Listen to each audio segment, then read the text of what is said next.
All right.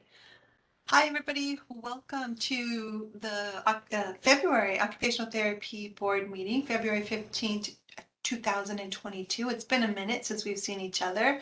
So as always, thank you for being here. And before we get started, Secretary Marcos, do you mind taking, hi, look, it's so good to see you. Do you mind taking a roll call to make sure we have a quorum?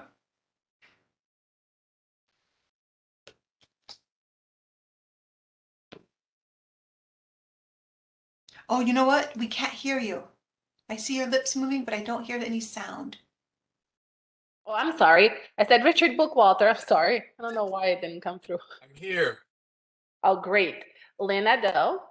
Here. Denise Miller.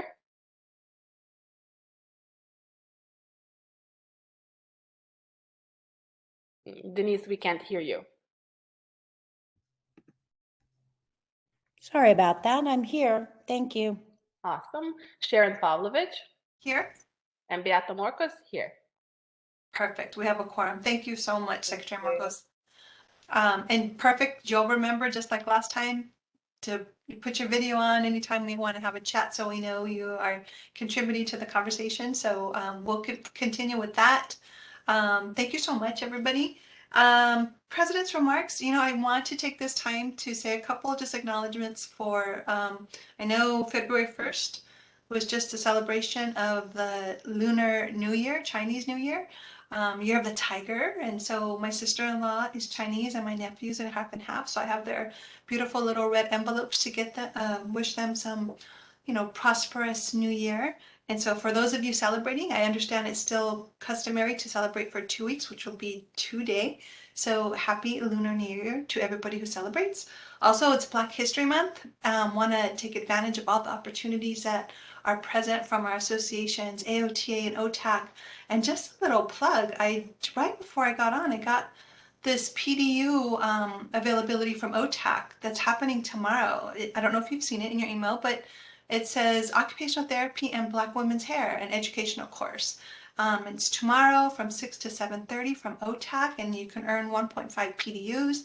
I'm excited to hear about that, only because this last quarter and quarters before that, I had emails from students after the end of the year, kind of just sharing that they finally felt comfortable wearing, these are from my African American students, comfortable their hair in its natural state because the Crown Act had passed.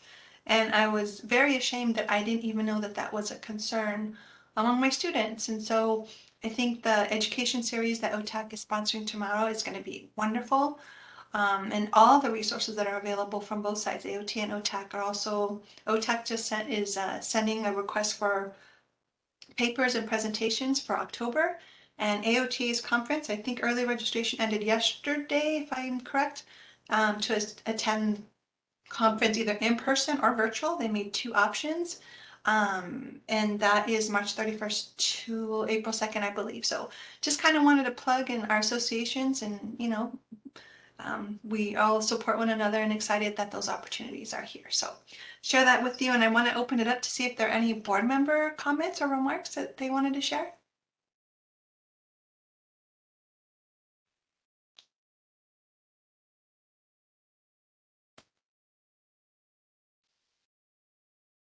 No? Okay. We do have, if there are no board member remarks, that moves us from agenda item number 3 to 4, public comment session for items not on the agenda. And before I open it up to the floor, we do have an item on public comment for items not on the agenda. And you'll see there is a letter from initials AF. It says public comment received January 4th. And it's, we see the discussion there, and a request to adjust the hourly rate of compensation for the OT advanced practice reviewers. And they make a case in 3 paragraphs, an additional comment. So I wanted to know if board had any response to this letter, or had any discussion regarding it.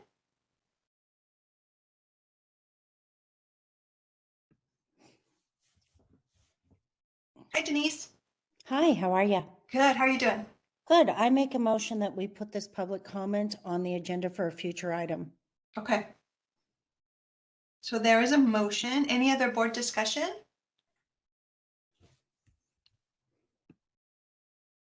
Janine, can we open it up for public comment?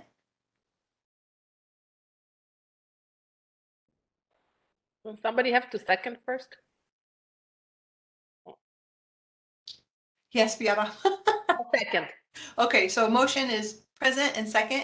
We'll open it up for public comment and then come back to the board.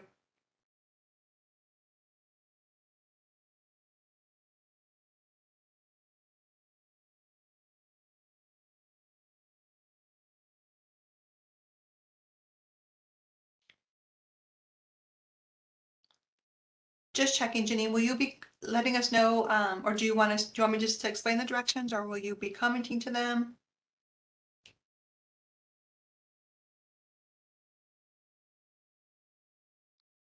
One second, President Pavlovich, it seems that the layout has changed here for us to open up to make sure that everybody gets ample opportunity to have that public comment session open. So bear with me one moment, please. Thank you. You're welcome.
And while we're waiting on the formatting issue from the board staff to kind of rectify and to fix that, I just also want, whereas we're waiting for public comment session to be explained and open up, please feel free, public, to either address the letter that was found in our meeting minutes, or you can take the opportunity to introduce yourself and say hello, and let us know that you're here if you'd like to. Okay, so we'll just wait a moment. They should be up, but did want to say you can either respond to the letter that's in our packet that there's been a motion for to move to a future agenda item, or you could take the opportunity to introduce yourself as well. So we'll just wait a couple minutes until we get that going, and then we'll be right back on track.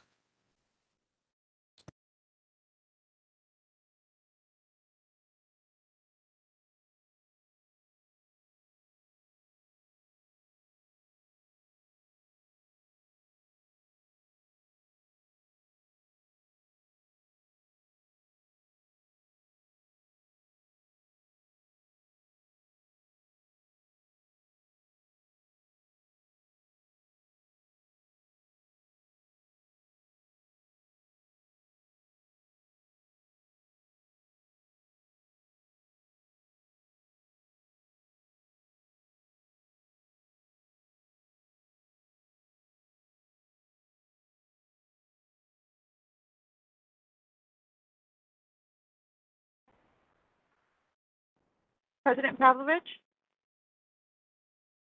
Yes, Jody. It looks like the Q&A is open, but I would like, I mean, if anybody could do us a favor and just give us something in the using the directions on the screen by clicking the Q&A icon at the bottom right corner of the screen and putting comment in that field, just so we can make sure it's working, so we don't miss anybody's important comments.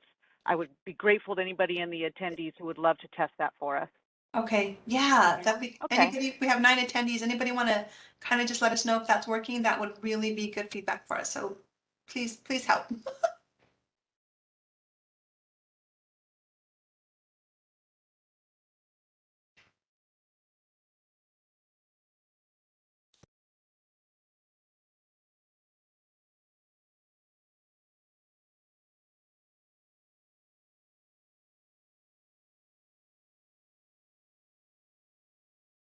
Okay, yes, I can see Kristen Neville.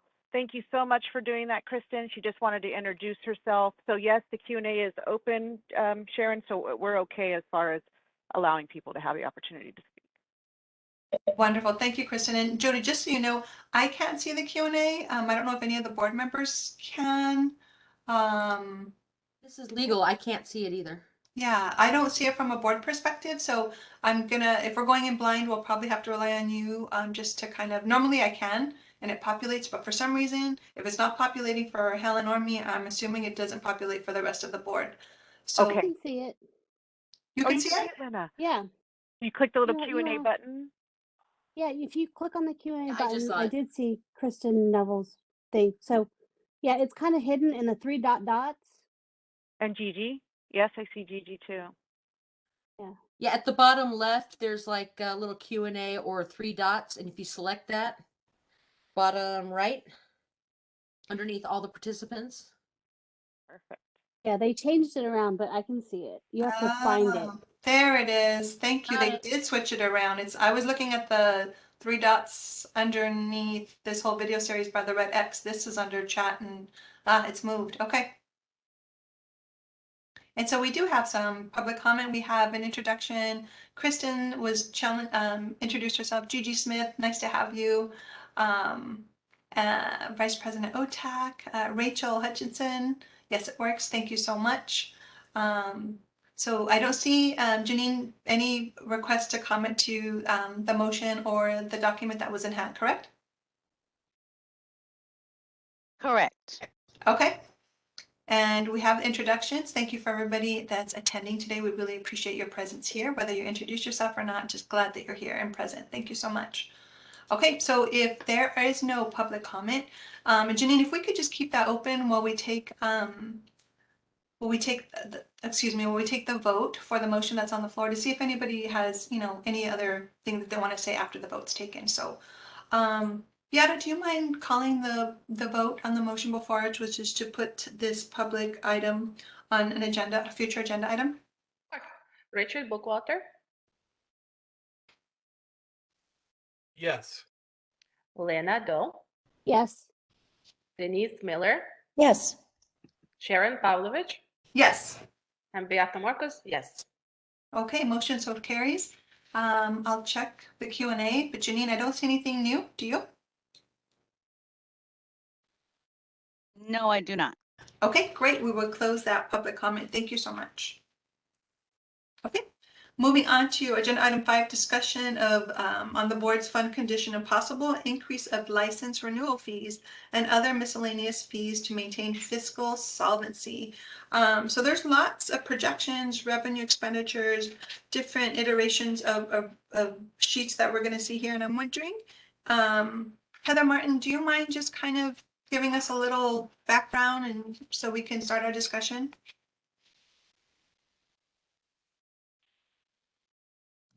Yes. Hello, everyone. Do you want me to give an overview or start going into the attachments? My apologies. Could you? Yeah, I'm so sorry. A little overview and then maybe going into attachments would work great. Okay. So, so because this has been an ongoing item, what we did was provide for discussion. The first item is the fund condition that was provided back in September. That was based on 2019, fiscal year 2019-20 actual data, right? Actual revenue earned, actual expenditures. And at that time, it appeared that the board's fund did not, was not insured future solvency. And so in terms of identifying, like what steps does the board need to do, there were subsequent documents provided.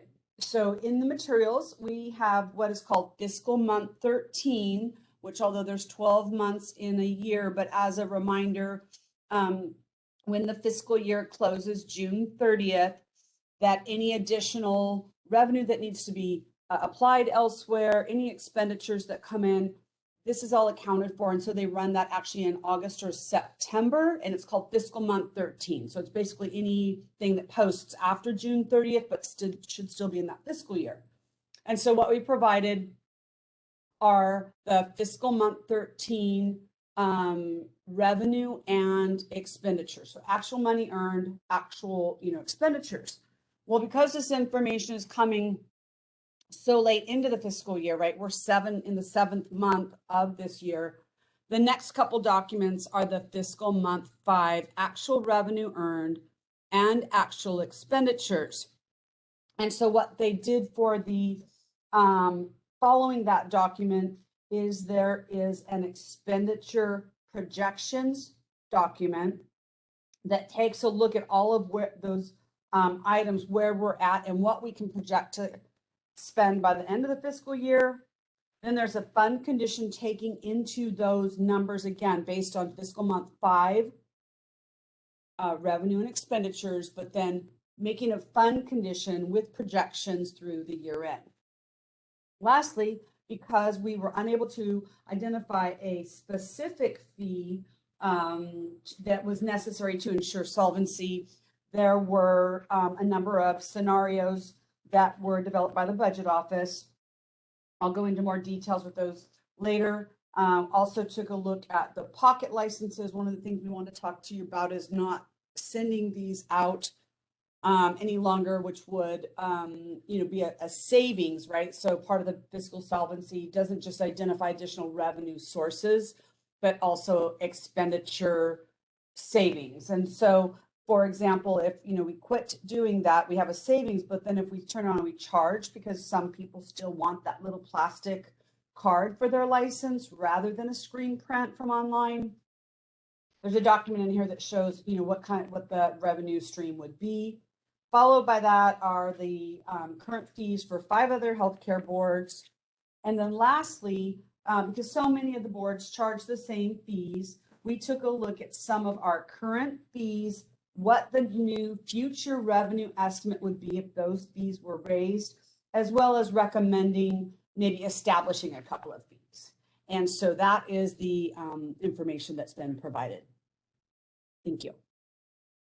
Thank you, Heather. Do you mind just scrolling to the document? And we'll take it, I guess, page by page just to see if there's any board discussion, because it's discussion of possible increase of license renewal fees and other miscellaneous fees to maintain fiscal solvency. So wonder if we could move that to the very first 317, the governor's budget with FM12 projections.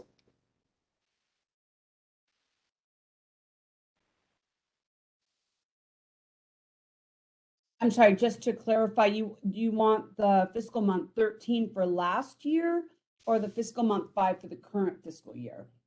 I'm so sorry. I was trying just to go through the order of the way the papers were presented to us. And my first one, right after.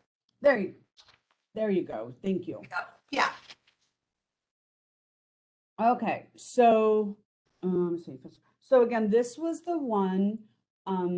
Janine, if you can scroll down to the bottom of the next page, please, page 3.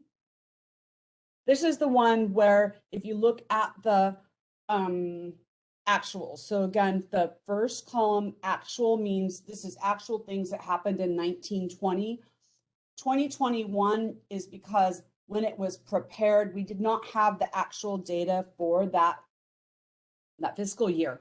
But what you can see is just going out a couple of years that the board did not maintain fiscal solvency. And again, these are very fluid projections, but this is what was presented first that kind of like prompted the need to take a look at the fees. Mm-hmm. And on page 4, the next document is the one that shows the fiscal month 13 revenue. And back and forth. So for example, this one is pretty close, but we had projected, for example, we had earned 2.481 million in revenue. It actually came in right under 2.499. So again, pointing to the fluidity of the documents, $9,000 here is in just one line item. There's a ripple effect for all of these scenarios. So the 2.48 was based on the fiscal month 13 report for the fiscal year ending last June 30th. The next document, and I'm sorry, like most of these are 2 pages and some are 3, and that's because when we make them ADA compliant, they have to be in, a minimum font size 12. So, my apologies for this. This is definitely not our preference. And just so you know, we can only see really the first fiscal code. Everything else is just white on top of the paper, just so you know. Okay. Yeah, just one moment, please. President Pavlovich, may I just ask a question of formatting while we're pausing here? Of course. Well, first off, a new feature I just noticed when I put my hand up. Did you see it zoomed in? So now we have a 3D feature. So we'll celebrate that today. Yeah. So I was just wondering, because I do have questions per each section, not detailed questions, but more clarifying questions to make sure that I understand the direction we're going. Could we pause after each section to allow for questions? So like, for example, before going into and I mean in between each yellow sheet, and they won't be lengthy questions, but just to make sure that I'm tracking the direction that we're going on this very important topic. Yeah. So do you want to start? Do you have questions on the one previous to this one, which is just the governor's budget, Denise? Do you have questions on that one, or do you want to start here? I actually do, if I may, but I'll pause and because my questions would be to Heather, so I will wait till Heather Martin identifies, if she's here or what have you. Okay, so when she's back on, we'll just have her scroll to the very first one, which is the governor's budget, and we'll start with there. Thanks, Denise. Thank you. One moment, please. I'm going to share my screen because it's a little bit easier than me trying to talk and have Janine share and scroll. Okay. Okay. So just to clarify, Denise, I understand you want to kind of like go page by page, but did you have any questions about that document that was provided last September? Because we've already, identified the fact that, the numbers have changed since then, since those were estimates. Or can we start here with the fiscal month 13 revenue?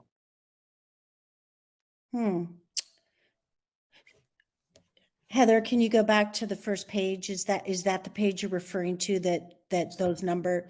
Can you go all the way back to the beginning of this section? So what you're saying, what were you, and that's not what I have for the first number. Yeah, that one.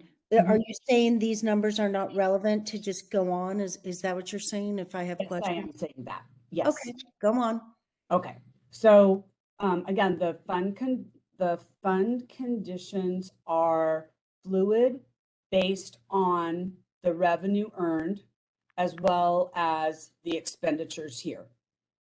And so at this point in time, you can see how quickly the board was projected to go negative.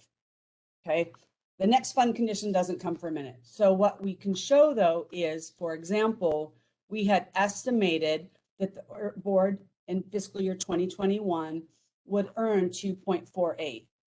And I'm sorry for the scrolling. I don't know how far. And so what you can see here is we're right under 2.490, right? So right there, a projection versus an actual shows that there's already a difference in the revenue. Okay. So if I keep going and then ask questions and I can go back, right? So the fund condition showed that the board was negative sooner than, than what the future one shows. And if you look here under the expenditures, again, this is fiscal month 13, 4 pages, prior year adjustment, just one second.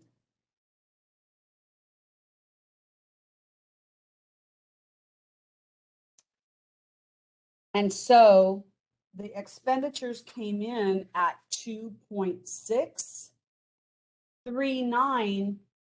Last year, we had estimated 2.621. So those two variances in the estimated revenue and expenditures back in September versus now knowing what the actuals are you already have a difference in both the revenue earned and the expenditures. Those updated numbers are in this fund condition right here. And what this is it has actual 2021 numbers and then the current fiscal year projected revenue and projected expenditures based on a fiscal month 5. So this might be a good point to have questions and then to go back.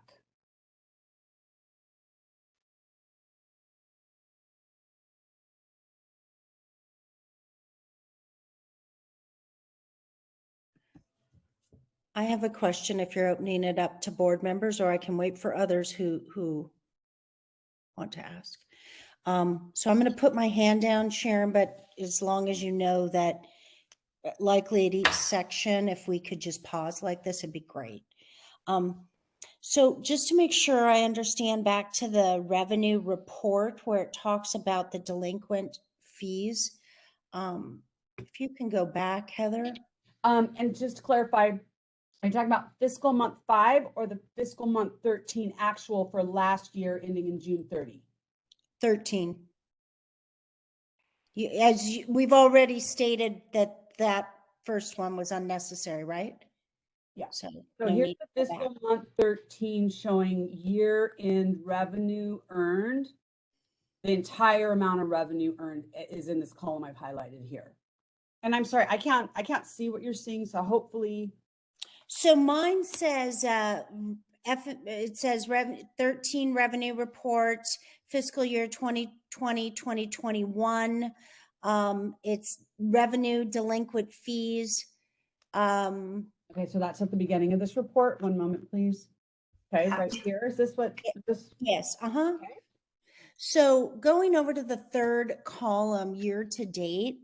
So just to make sure I understand this, year to date delinquent fees, does that mean that we have, what is that, $75,000 worth of funds that are not collected because there are members that are delinquent in their payments? No, what that means is for people who did not renew on time and renewed after the expiration, they're charged a fee and the revenue goes into a different account category than the renewal fee. Okay, so did we collect? Yes. Are those actual funds right there? Yes, these are Thank you. dollars earned for late renewals. Got it. Okay. And can you just identify what 3017 is? Is that a year or is that our code with the state? What is that number? Yeah, that's our account code. Thank you. Okay. And again, many of my questions are like that, but it allows us to get into the world you're in. So thank you going forward.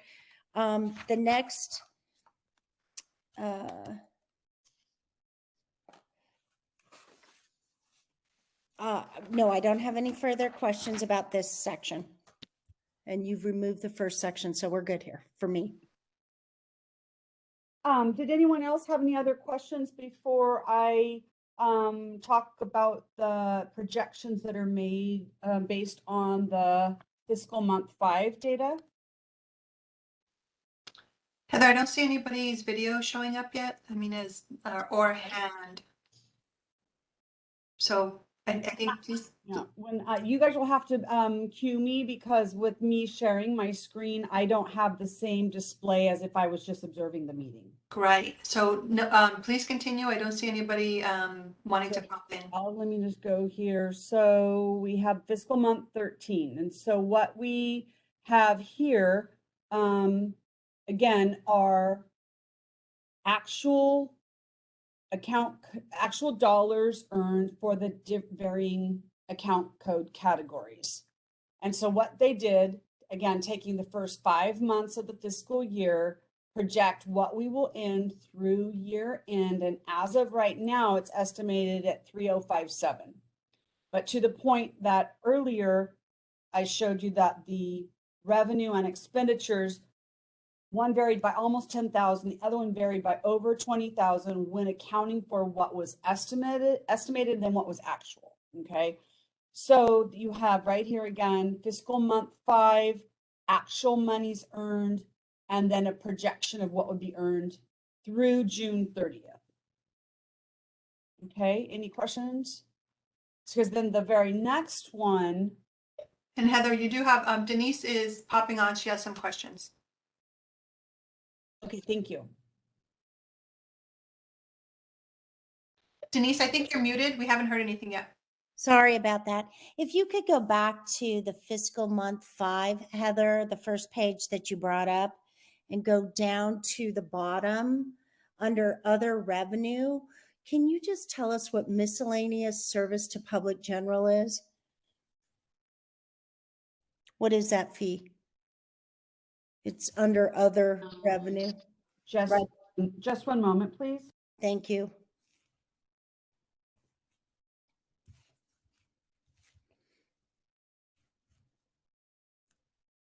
I would have to ask the budget office about that. But there's a variety, like people can, for example, buy lists of licensees, for example, like let's say I'm a CE provider. I could buy a list of licensees so I could send out mailers to everyone, or I could buy it just by county.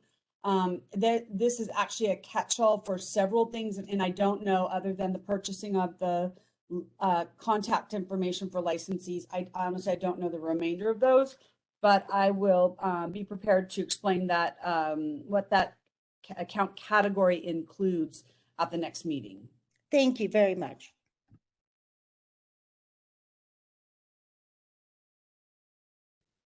I think that was all of her questions for that section, Heather. It looks like she went off video, so please continue.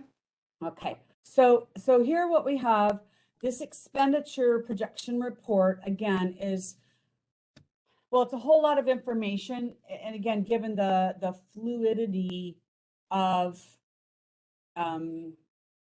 expenditures. So PY is for prior year, year to date, prior fiscal month 13, right? That means this is the end. So for example, just for this line item, the board for this year is budgeted 1.079. Last year, though, of that, we only spent 831.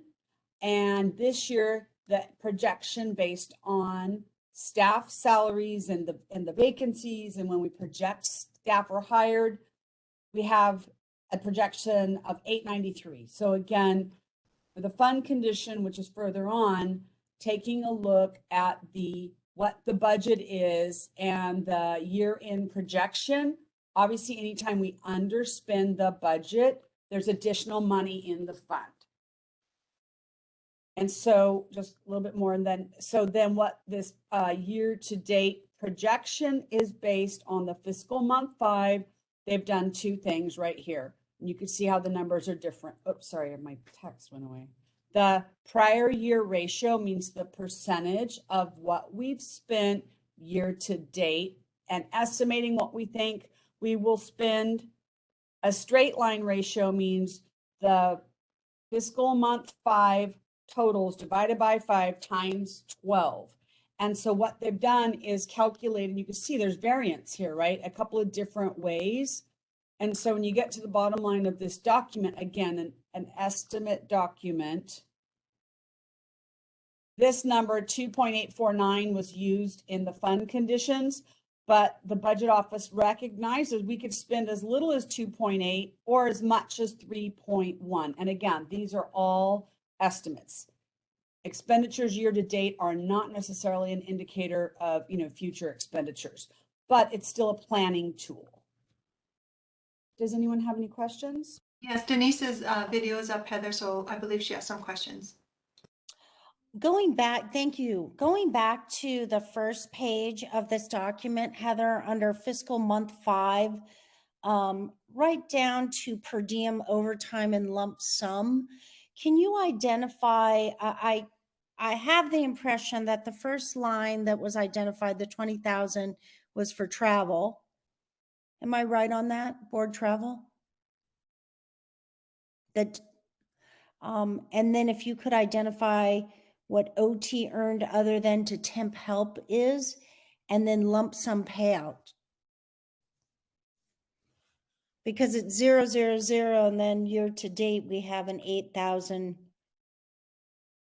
If I'm reading this correctly, am I reading it correctly that there's been zero budget in, yet we have 8,000?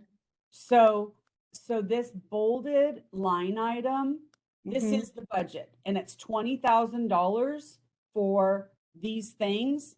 Here they are broken out by individual line items. Got it. Perfect. Okay. And Perfect. so this is showing, for example, prior year, year to date, they're saying that no per diem was paid out. I don't think that's true. I think it came in later as a prior year adjustment. Because right here, suddenly you see prior year fiscal month 13 came in at 4,800. I can tell you this line item is 20,000 and has been 20,000 for many years.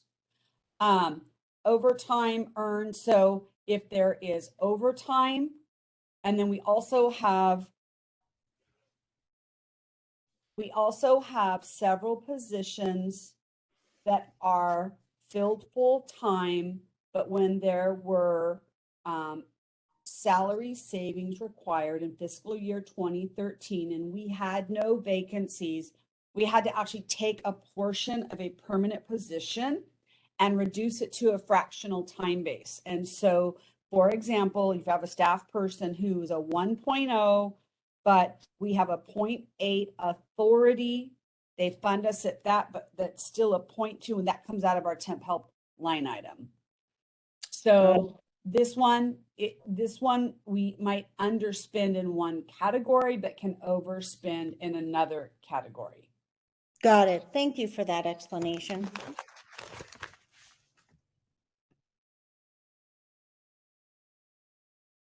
Okay, did anyone else have any other questions? Because these projections go into the next proposed or estimated fund condition. Heather, there is no board member videos up, so we can continue. Okay, so based on those two documents, based on fiscal month 5 revenue and expenditure projections, those dollars have now been dropped into what you know as a fund condition. Again, showing actuals in the first column, and then current year, and then budget year, right? Because we always do 2 years at a time, current year, budget year, and this is on a rolling basis.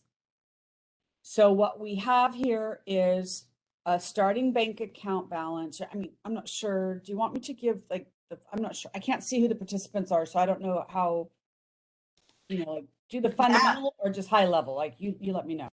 I think we need the specifics. So you're doing great. The questions Denise are asking are very specific. That's helping educate. So we have, I know, 9 people in the chat. So yeah, please feel free, Heather. In terms of a fund condition, which is like the board's bank account, you always start out with what you had left over the year before. So this your bank account start out with the 1.8.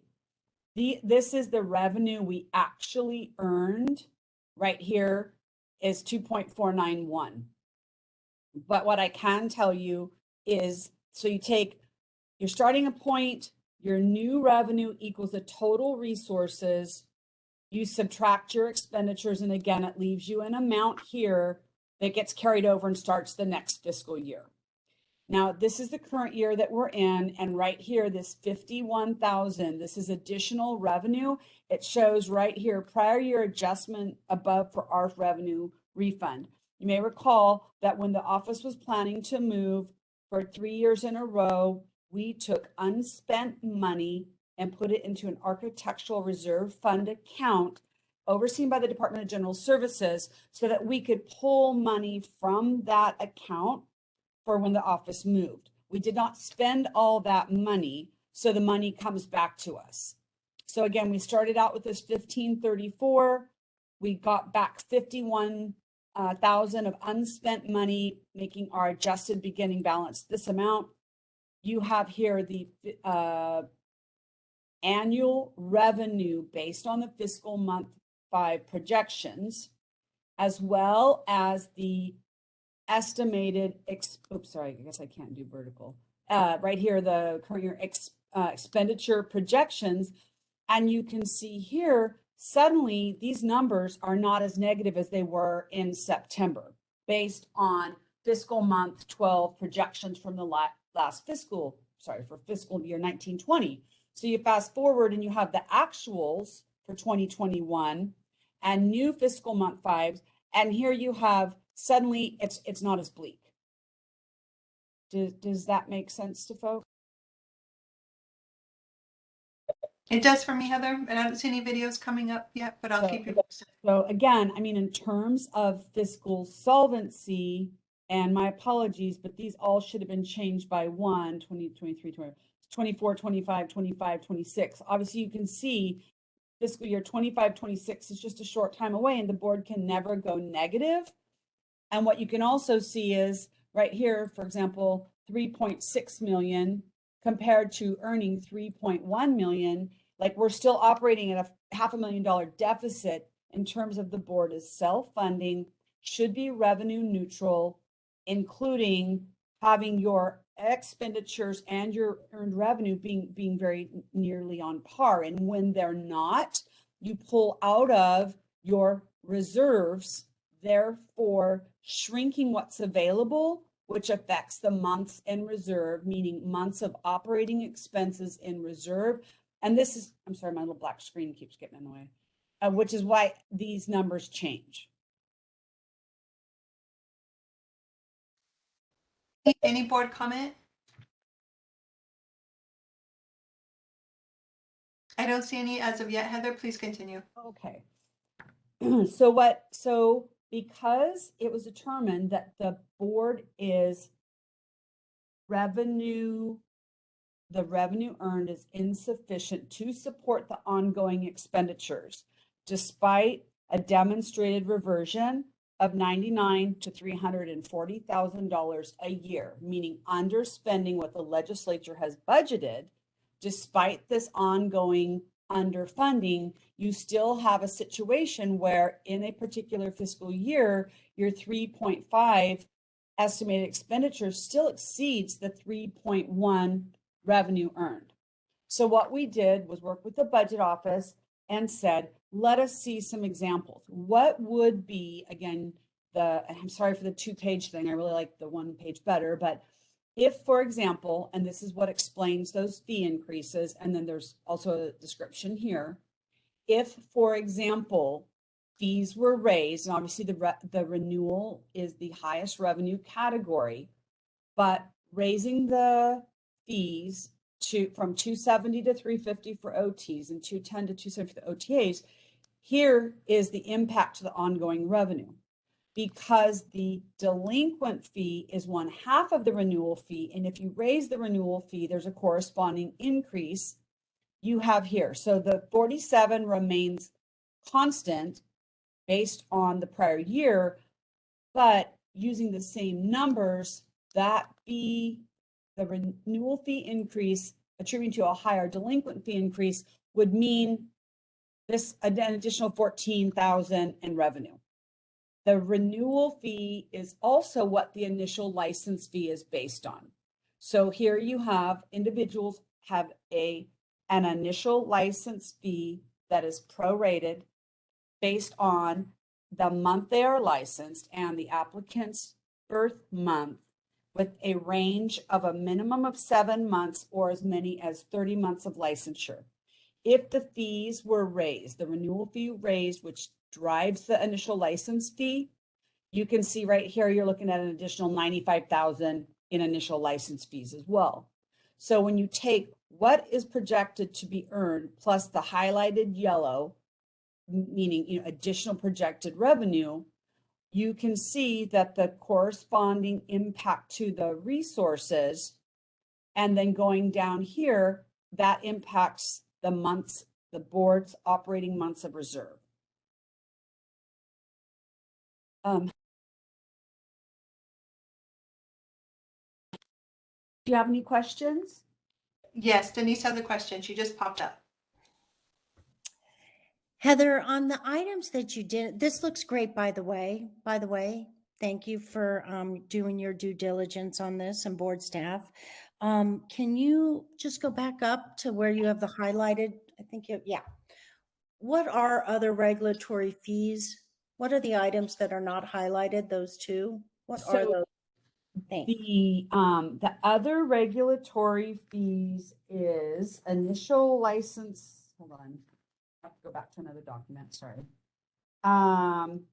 Initial licenses, limited permits, retired license, and application fee. So other regulatory fees is a bundle up of a bunch of different revenue categories. And The yellow, just, go ahead.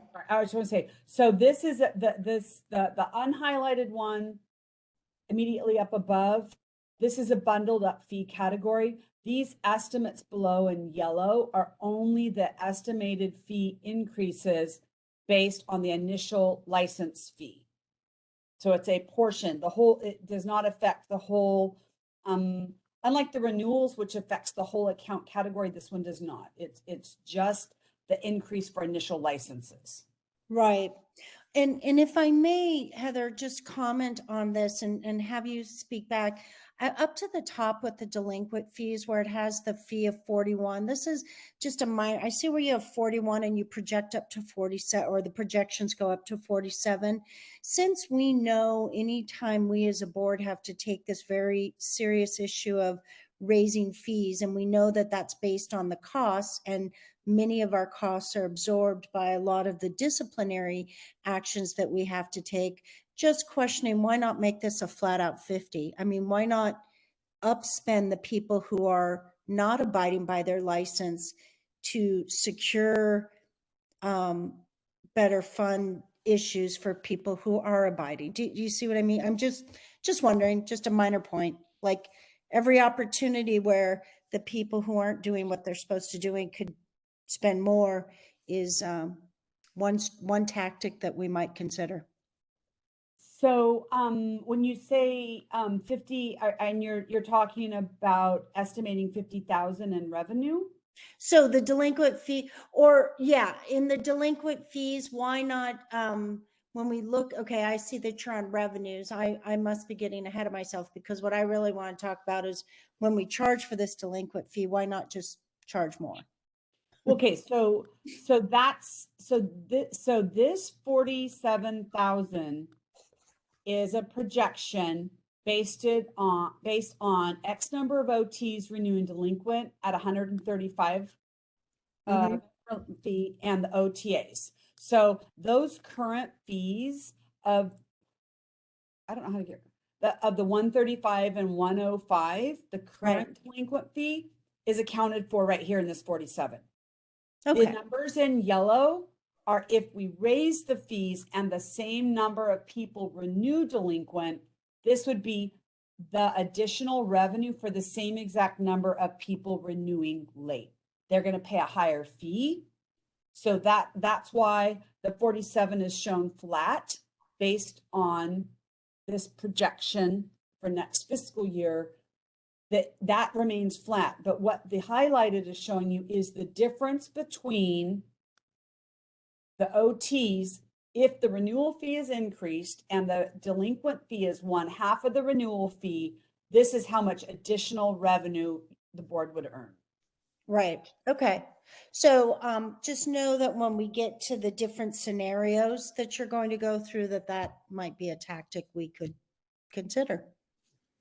Okay. Okay, thank you. So again, thank you to the budget office for providing this information. So I realize that, it's a lot of pages. So what is helpful is there's really truly only 3 scenarios here in terms of the actual dollar amounts identified. And so what is done though is right here, it's been footnoted. This is scenario 1B1. This assumes a growth rate or projection of 3% per year, meaning if you look at the program expenditures here, then the budget here left going to the right each year is increased by 3%. Okay. The next one though uses the same exact fees, which means the revenue estimate is the same, except that this one assumes a 2% growth rate right here. And what you can see is there's a corresponding change to the months in reserve if the board's expenditures base budget is only increases by 2% instead of 3%, there right then also is one other impact like to those same numbers, right? So ending in fiscal year 27-28 with the same dollars estimated based on the fee increase identified, you have ending with a 3.6 months reserve versus a 5.3 by fiscal year 27-28, simply by having a lower budget.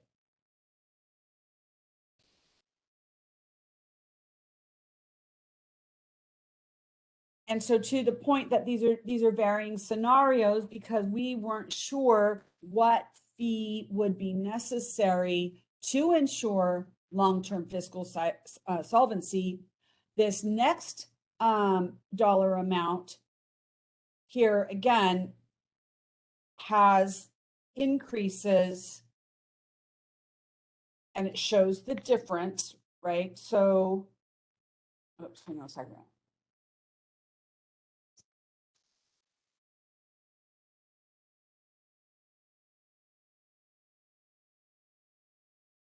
One moment, please.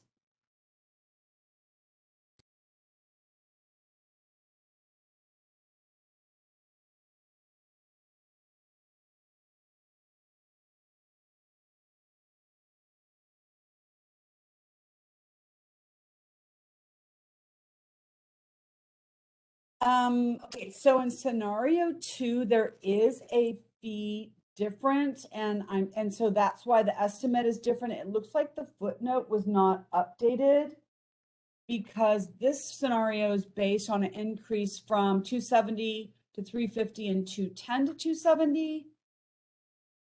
This one is not. This one is to 370 and 300. So my apologies. In this case, these are the numbers that should be listed here. So my apologies. So scenario 1, OTs from 270 to 350. Here it is, 270 to 370.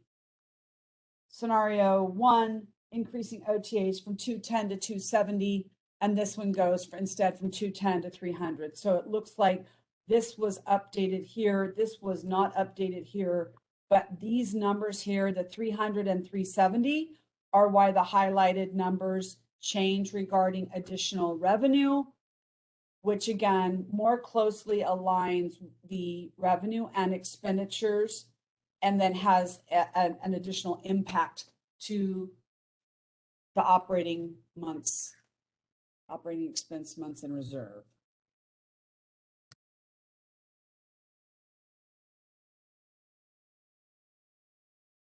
This scenario, even though the fee, for example, went to up to 370 for OTs and 300 for OTAs, that is in both of the scenarios. Again, scenario 2 V1 has to do with a 3% expenditure, and down here in scenario 2 V2, this one has only a 2%, and suddenly you can see that your revenue is closer to 4.2 estimate at 3.7 expenditures. You can see that the board, it's more closely aligned until you get over here, and suddenly now the revenue is higher than the expenditures. And again, this is why these months in reserve are trending upward in terms of board operating expenses.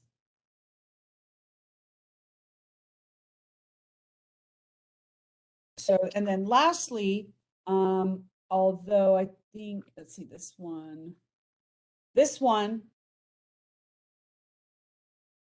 goes even higher. And so we have, so we basically have OT license fee estimates of 270 going up to 350, 370, and 390. And OTAs going from 210 to 270, 300 or 300. So that's I guess that's listed twice. And once again, you have revenue projected but showing the increase of the fee with the same number of people renewing delinquent, but based on the new fees, you have a higher level of revenue earned. And there's this trending upward. And you can see in fiscal year 27-28, just assuming that all projections came true, the revenue here, 4.3, is slightly over the expenditures of 4.1. And for that reason, there's a trending up. I don't believe fees this high are necessary because of other expenditure projections. So for example, passing on the credit card processing fee, also something that would take a board vote. As you know, we've been printing the pocket cards for everyone, every new initial licensee, every renewing licensee, and plus a small group of people who ask for a duplicate. So there's actually another document about that. And that's one of the reasons I say these are so fluid, because there are a number of other strategies that the board could take regarding fee increases so that the hit to the renewal fee is not quite so high. Are there any questions? Any questions for Heather? And if not, what discussion, how are we moving forward? Because we knew this was coming. We knew a discussion had to ensue. And we need to talk about what this looks like so that our stakeholders are prepared. And so if there's no questions for Heather, or maybe Denise's video's on, so maybe she will bring up a point. Denise, please, you have the floor. Just a question in terms of now hearing this report and a point of action, what's before us today, and I recognize we had this meeting out of a timeliness issue.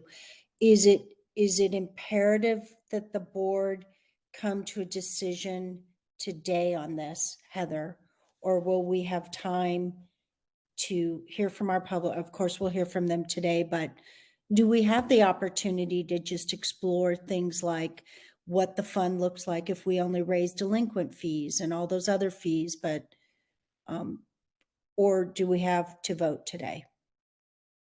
Voting on a particular fee today, I think would probably not is not necessary. And the reason for that, and then maybe since you guys are looking kind of like down the road, maybe I could cover the last couple of documents, and that might help as well. Because one of the things I said is, right here, this I'm not sure really ensures long-term solvency, right? In terms of this downward trend already, and legislation is required. How many times do you want to, take the bite at the apple? Like, wouldn't you rather have something in here, sort of like what we did previously when we raised the fees in 2016? We staggered it, right? So there was a fee increase in July 1 of 17, and then again in January of 2021, right? So we staggered it. Now that was in regulation, and legislation will be required.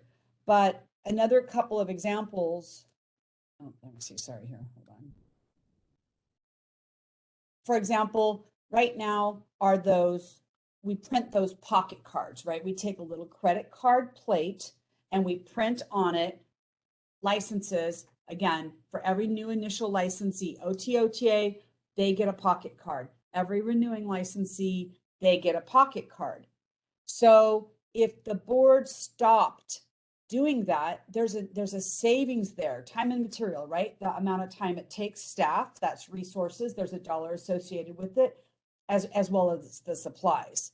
And so what we've done here, again, not knowing how many people would pay, this table shows at the variety of fees here, depending on how many people opted to pay for that, there's a corresponding dollar amount, right? Except that this is what, let me see. So it costs about $3.07 per card for board staff to print those. So this is kind of showing the net, because we're still going to have, the expenditure. So this is one thing to be thinking about in terms of board directing staff, stop printing pocket cards for everyone each year, and instead let's flip it so that we only print cards for those who pay for it, for example. What we also did is shown a variety of other boards' fees here. And so lastly, this document for example, initial license fee, right currently right now it's $50. And so last year there were 1,800 people who paid that, which is, you know, $90,000. So we said, okay, well, what if we raise the fee to 100? And then right here, there's a little footnote. Sorry, the box is in the way. It shows 2% category increase, right? So from 1806, each one of these years goes up incrementally, just based on, you know, estimated workload. Oops, I'm sorry. I thought I turned off my email. So what this shows you is if you raise the initial license application fee from 50 to 100, here's the money that would be earned. If you raise it to 150, here's the revenue that would be earned. So there are two options here. And what I did though, because I'm sorry, excuse me. My apologies, is that this shows the dollar amounts based on the different things. So for example, duplicate license fee, if you pay $25, again, not just a duplicate, but for every licensee, right? Based on this chart as an example. But if you had 25 people, the fee was $25, you have 186, and you raise it to $50, that $25 for the same number goes up to, this revenue over here. Same thing, license verification fee. You could tell from these other boards, there's a variety of fees that are charged. $35 going up to 50 is not an unreasonable thing. So what we've done here, if it has a current fee, it's listed with the proposed fee and then what the revenue would include. Right now, we do not charge a fingerprint card processing fee. Other boards do. So for example, right now we have what's called a pass-through. It's a reimbursement that when applicants pay us the $49 fee, DOJ, when they process their fingerprints, deducts from our account the $49. It's a pass-through, it's a reimbursement. If there was a fee charged for the fact that people, send these hard cards, and I looked it up, so there were 436, in calendar year 2020, in calendar year 21. We don't have this by fiscal year, but so 436 people submitted hard fingerprint cards rather than be live scanned. If we charge them a fee, again, here's a new revenue source. Some boards charge for certified copy of schools transcripts.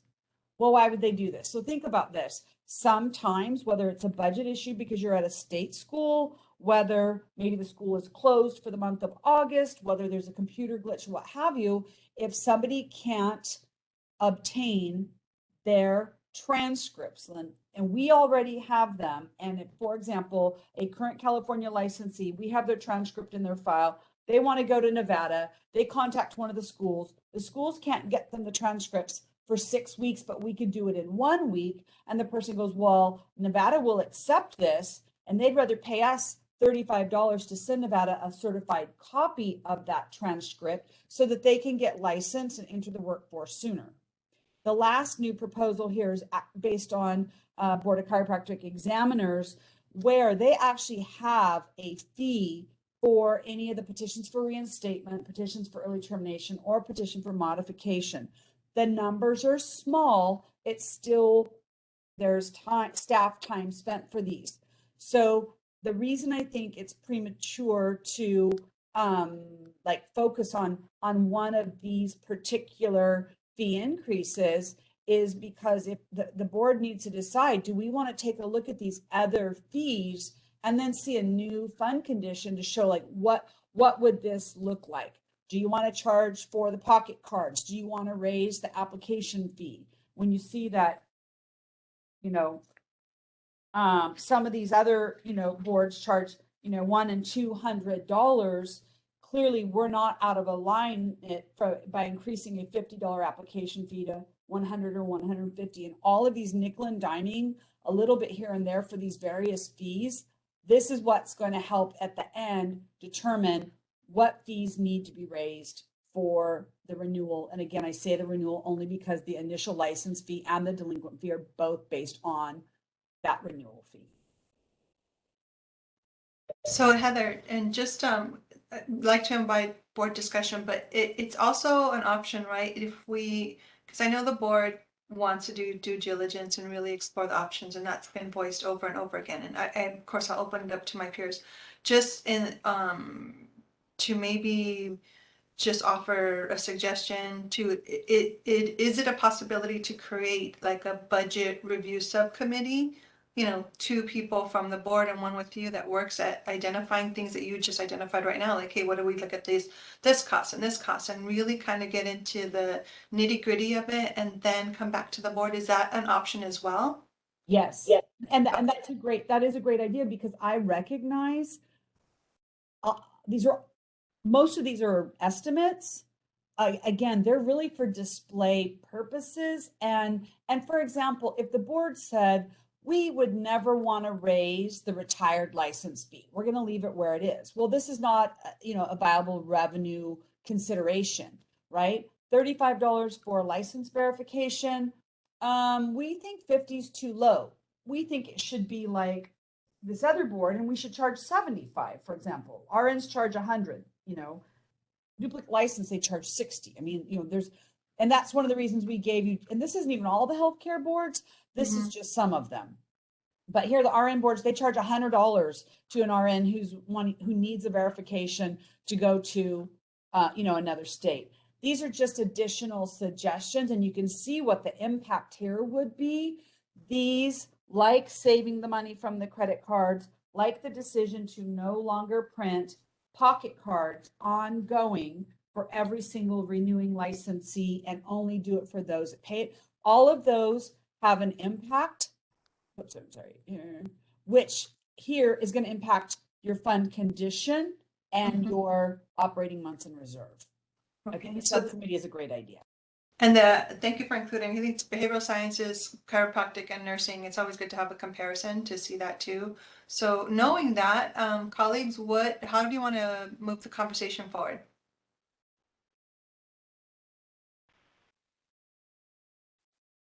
Thank you, Heather, for that very specific report, and board staff for preparing all of what we're seeing here too. Denise? Thank you for that suggestion, President Pavlovich. I was going to ask if we could actually, the next iteration, have a highlighted version of all these different things that Heather listed, but a committee works. If you're looking for volunteers, I'd be happy to volunteer, and, waiting to see what other board members want to participate, but I'm happy to volunteer as well. Okay, thank you, Denise. Board Member Miller, any other comments from our colleagues here? Beata, Richard, Lina?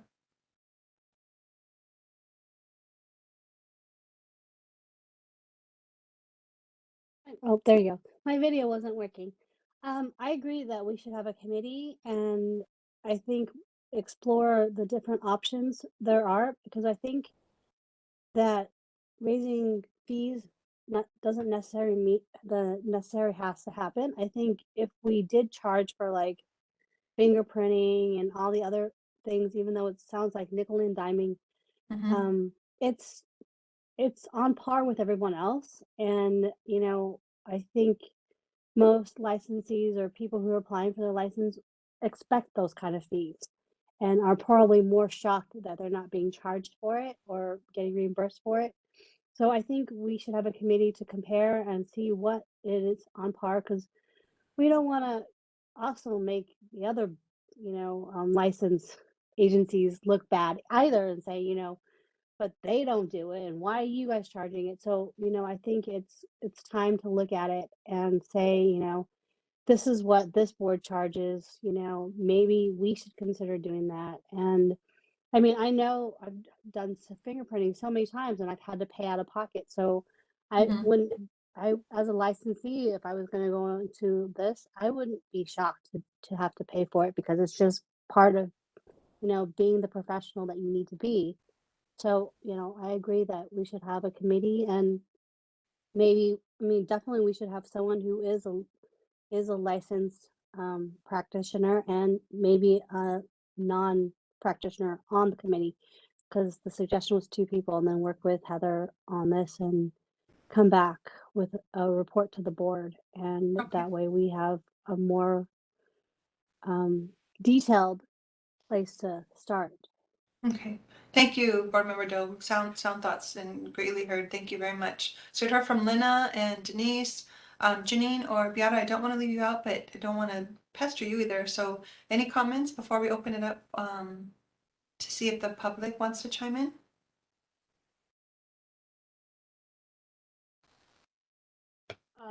I don't really have comments. I had them last time because I do believe that certain times the fee increase has to happen, and we talked about it for a very long time. So if it's necessary for the board, and it seems most of the time it is, looking at the future here. So that's why for me, if the board would like to have a committee, I'll support it. But my stand is that I'm okay with the fee increase. Okay, thank you. Thank you very much, Board Member Marcos. Richard has his hand up. Richard?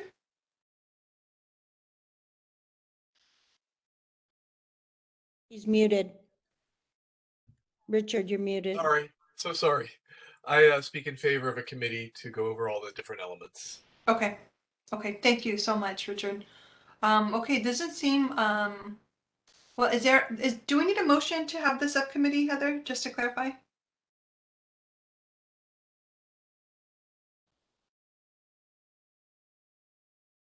Yes, the motion for a subcommittee. I think that's Okay, appropriate. does anybody want to make the motion and maybe second it so then we could open it up for public comment?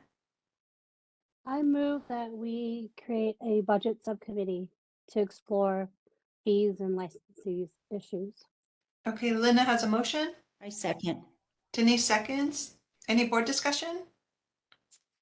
Okay. Janine, can we open it up for public comment, please?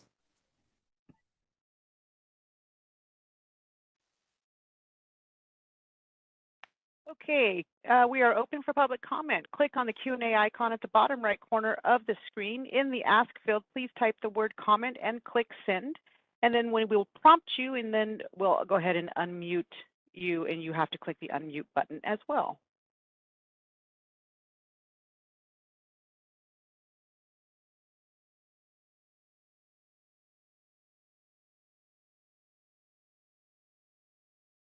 I do note that there is a question in the Q&A from Kristen Neville that says the different scenarios in the fee comparison with other professions is not in the packet of info that was posted on the website. Can you email it to me, please? Heather, can we get that to Kristen? Yes, this is sorry, just 1 second. The information on that cover sheet, there indicated there were a couple of things to be provided. We can send her that. This is the information that was sent to you over the weekend, Okay. as well as the very last document, which wasn't even listed on the cover sheet. So we will take those items we just sent to the board and we will forward it to her. And Kristen, if you have a moment, can you private message Jody in the chat with your email, and we'll make sure to get those to you. Any other public comment regarding the robust discussion on agenda item number 5?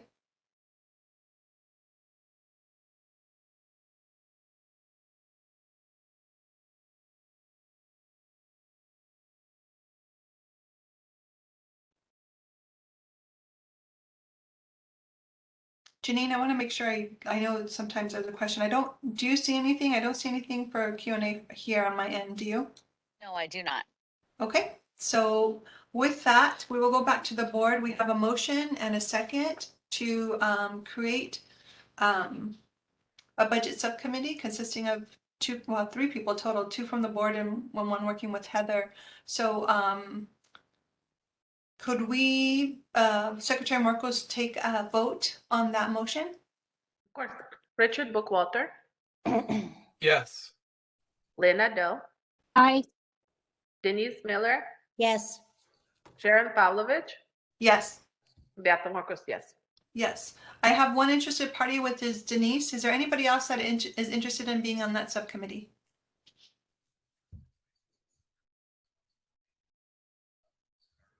If not, I don't want anybody to feel forced, but I will jump on it with Denise, but I'd like to see if somebody wants it first. Lena Doe, is Lena still here? I'm here. Oh, okay. I liked your suggestion. I thought you were going to volunteer. Oh, I can No volunteer. pressure. No, I can volunteer. I have no problem with that. Okay, Denise and Lena for the subcommittee working with Heather Martin on the budget subcommittee. No I was pressure. about to, but then Sharon spoke up, so I'm like, okay, Sharon can do it. Oh no, and it was just because I didn't hear anybody, Yeah. Lena. I'm like, if No, no. nobody wants it, no pressure. But if you'd Yeah, like no. to, of course. I'll do it. No, not a problem. Okay, we have those two then. Thank you very much. It's been a little over an hour. Do we need a little break before we go to number 16? I think so. Yes. Yeah, I think we need, and I know we're taking 15-minute breaks usually for the board because they have to go far. So can we do, Janine, can we do a 15-minute break, please? Returning at, what would that be, 4:35? And we'll start with agenda item number 6. Okay, everybody, we'll see you in about 15 minutes.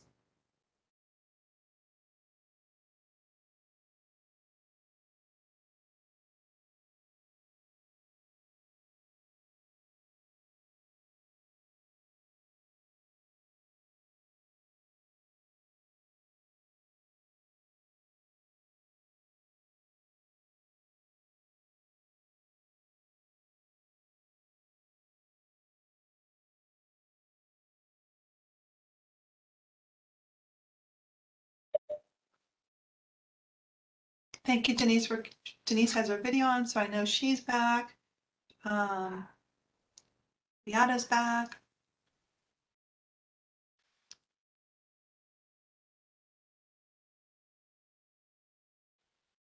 Lena's back. Nice to see you, Lena.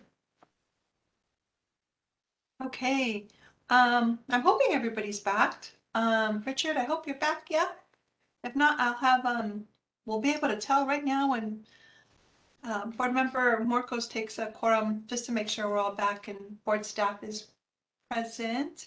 Jody and Janine, we're good to take the vote for quorum to make sure we're back. I want to make sure you guys had some time. We're back. We're back. Awesome. I'm back. Okay, thank you so much. Secretary Marcos, do you mind taking roll call to make sure we have our quorum as we start our second part of the meeting? All right, Richard Bookwalter. Go, I'm Richard. back. Great. Lena Doe. Good. Denise Miller. Here. Sharon Pavlovich. Here. And Beata Morcos here. Thank you. We have our returning quorum. Thank you so much, Secretary Marcos. Okay, we finished before break agenda item number 5, and so now we'll move on to agenda item number 6, consideration and possible action of approving proposed regulatory language to amend Title 16, the California Code of Regulations, CCR, Section 4147, Disciplinary Guidelines. So you'll see before us, and Heather, please let me know if you want to jump in with any other additional information. But we see before us the disciplinary guidelines on the first page, 4147. Of course, bold strikeout for things deleted and bold underline for added text. So are there any comments or board discussion? And we could take these, one at a time. So if we look at this section right here, 4147, is there any discussion from the board regarding this document? And the proposed amendments that were both stricken out and added.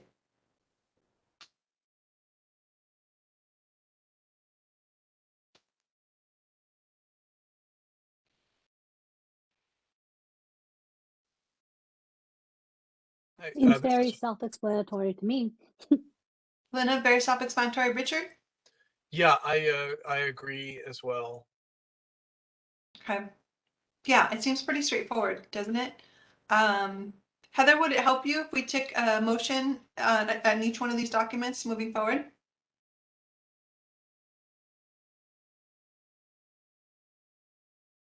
I'm thinking it probably would. Yes, please. Because Okay. this is only about the regulatory language, but because the disciplinary guidelines are incorporated by reference, that's the information that follows. So having each one might be good in case somebody has, you know, a suggestion or a concern or would like to see something different. So thank you. Okay. So I move that we accept the language that's appearing on the screen right now, 4147 disciplinary guidelines. thank you, Richard. There's a motion. Is there a second? Second, Second. oh, Ooh, that was two. Beata can have it. There was a second by Beata. Any board discussion? If not, Janine, could we open it up for public comment?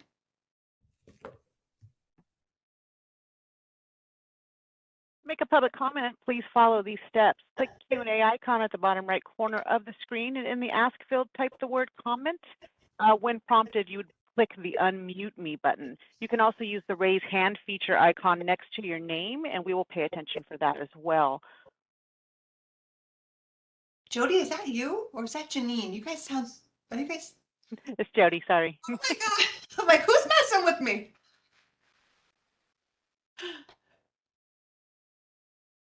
And Jody, if there's nothing, can we leave it open? Because we're going to be going through these documents and it'll just be nice to see if someone has a comment, we could just in real time go to it. Yes, President Pavlovich, it is still open and I don't see any comments. I will leave it open unless I hear otherwise from you. Okay, if there is no public comment, we have a motion and we have a second. Secretary Marcos, could we take a vote? Of course. Richard Bookwalter, Yes. Lena Dell, Aye. Denise Miller, Yes. Sharon Pavlovich, Yes. and Beata Marcos, yes. Yes, so the 4147 disciplinary guidelines, first page that is up, is accepted as is with the strikeouts and additions. Whoa, I lost my thought there. Okay. The second form from disciplinary guidelines we see and says again, strikeout for deleted text and underline added text. Newly proposed amendments are boldly struck out and boldly underlined. So we see the language here. Any other board member discussions on this document?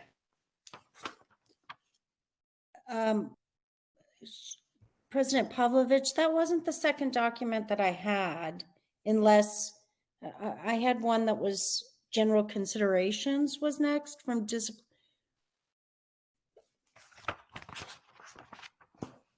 Are you saying 4147 is two parts with a yellow sheet in between?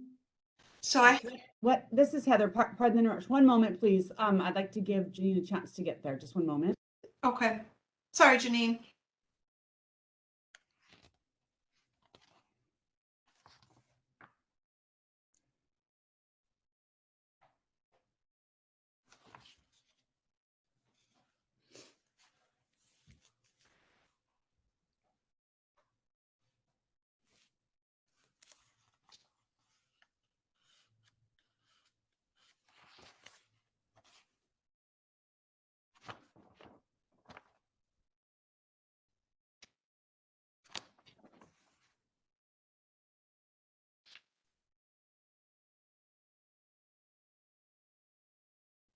So Janine, I have you're probably still working on it, but just wanted to clarify. I have, and let me know, board, if I have the paper right before this one. The page before this one is the one that we're on.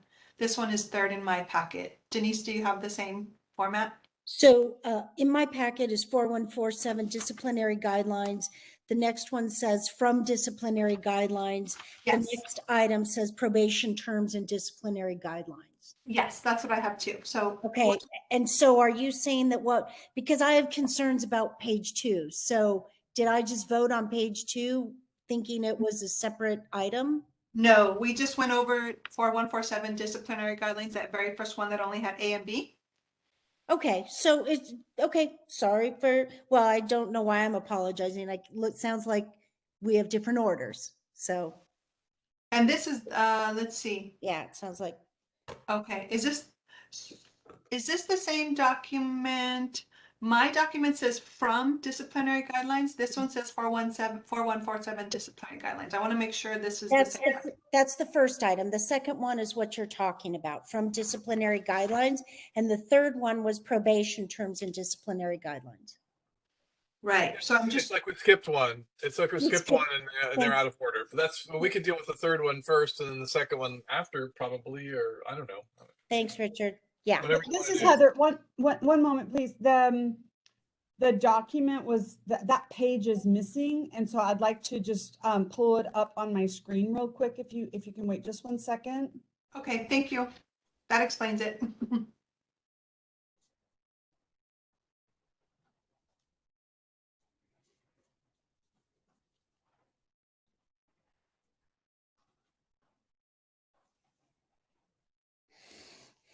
Huh.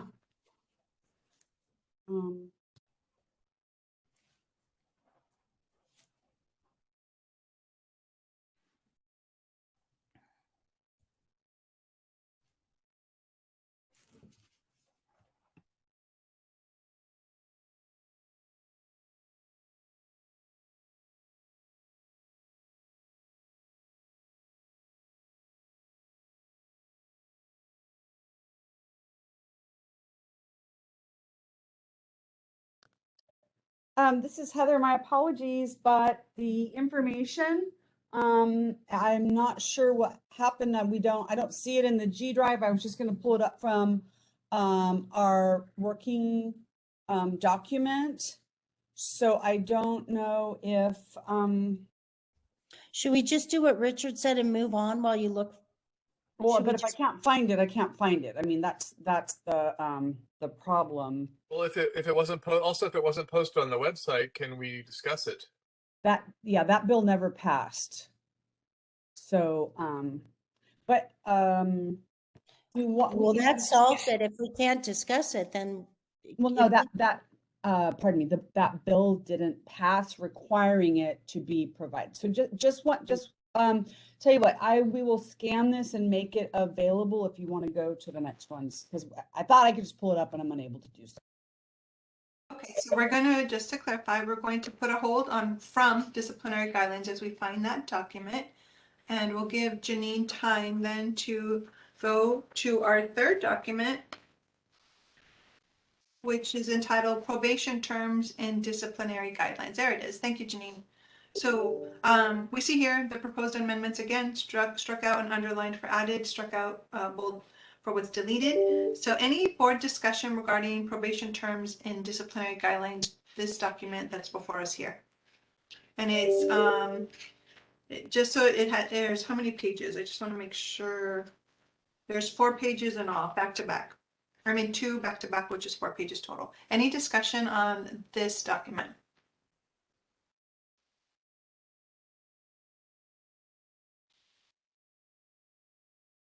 This is Richard. It seems to me that it's clearer than the previous language and also refers to specific forms, which seems like a good idea if those forms exist. So I speak in favor of the changes. Thank you, Richard. I got some thoughts from Richard. From anybody else on the board?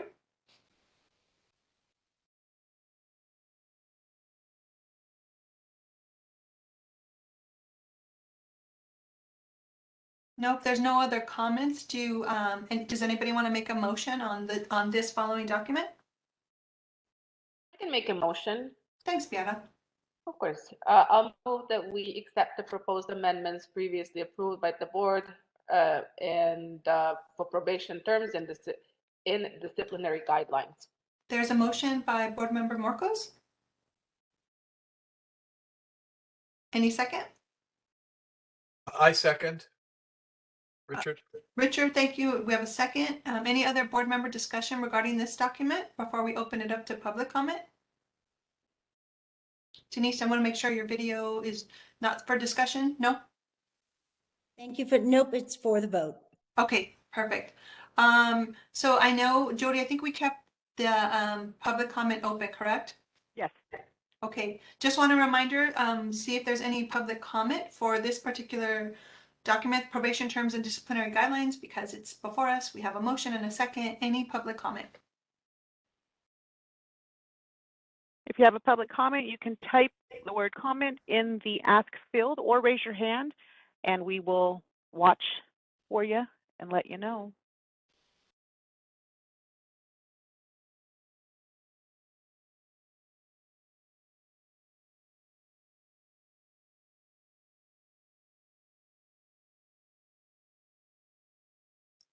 I have nothing, President Pavlovich. Okay, there's no public comment, no other board comment? If not, Secretary Marcos, could we take a vote for the motion on the floor? Richard Bookwalter, Aye. Lena Doe, Denise Miller, Yes. Sharon Pavlovich, Yes. Beata Marcos, aye. Yes. Okay, so we have a quorum. That item is, we've okayed it for the amendments used, and that has passed. Heather, just doing a check-in. Should I continue? Well, the next item is actually agenda item number 7. Do you want us to wait for that secretary? No? Nope, if I can share my screen, one moment here.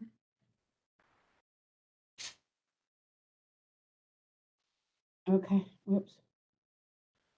My apologies for, I shot it through the copier. So again, similar, we have just regular underlined strikeout for what was previously approved. New one is bolded. Right here is the information suggested. This is what's called the Zuckerman factors. And again, it needs to, refer back to BNP code section 125.3, which is the authority for the board to receive cost recovery from the respondent, as well as the other criteria. So this is a housekeeping issue. Okay, and I think, Denise, was I correct in understanding this is the document you did have a query on? Yes, I do have a question about this. Okay. So specifically, my question's to Helen, and it's to understand the Zuckerman factors. I understand this is based on a case that took place. My first question is just specifically, is the adoption of this language putting this into our guidelines, or is it putting it into regulatory language? So it goes into both. It goes into the guidelines, which are being adopted into regulations, if I understand that that's how BOT does that. Heather? Okay, so then just to understand this, so Helen, my questions go from a place of trying to understand and making good regulatory decisions. There's nothing more than that. So in understanding a change to the language that involves this Zuckerman, how usual is it that something that's stated in a case or a law that's used in that way is put into regulatory language like this definitively? And the follow-up question is there a similar way for this board to get there without us specifically quoting a language that could, or because not all boards use this? As I understand, these are considerations, but we don't have to use this. Is that correct? No, every board and every entity that utilizes 125.3 would utilize the Zuckerman factors. So what Zuckerman factors did was there is a provision in 125.3 and in most practice acts that the costs can be analyzed and the board has discretion, right? And so what Zuckerman did was define how to arrive at discretion. So as opposed to just how do we feel about this person, which can be abused, the court laid out 5 Zuckerman factors. And so those factors are applied to all cases under Business and Professions Code 12523, including all boards and bureaus that have costs issued. And so it's very, very common actually to codify is what it's called, codify case law. And also to codify if, say, the legislature felt, we don't have that authority, but the legislator does, if they felt that the court got it wrong, they could codify opposing decisions as long as it remained within the Constitution.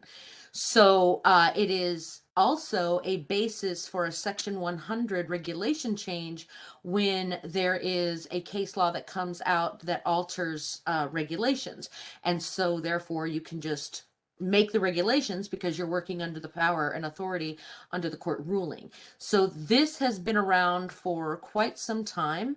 I was actually just reviewing something that included the Zuckerman factors since 2002.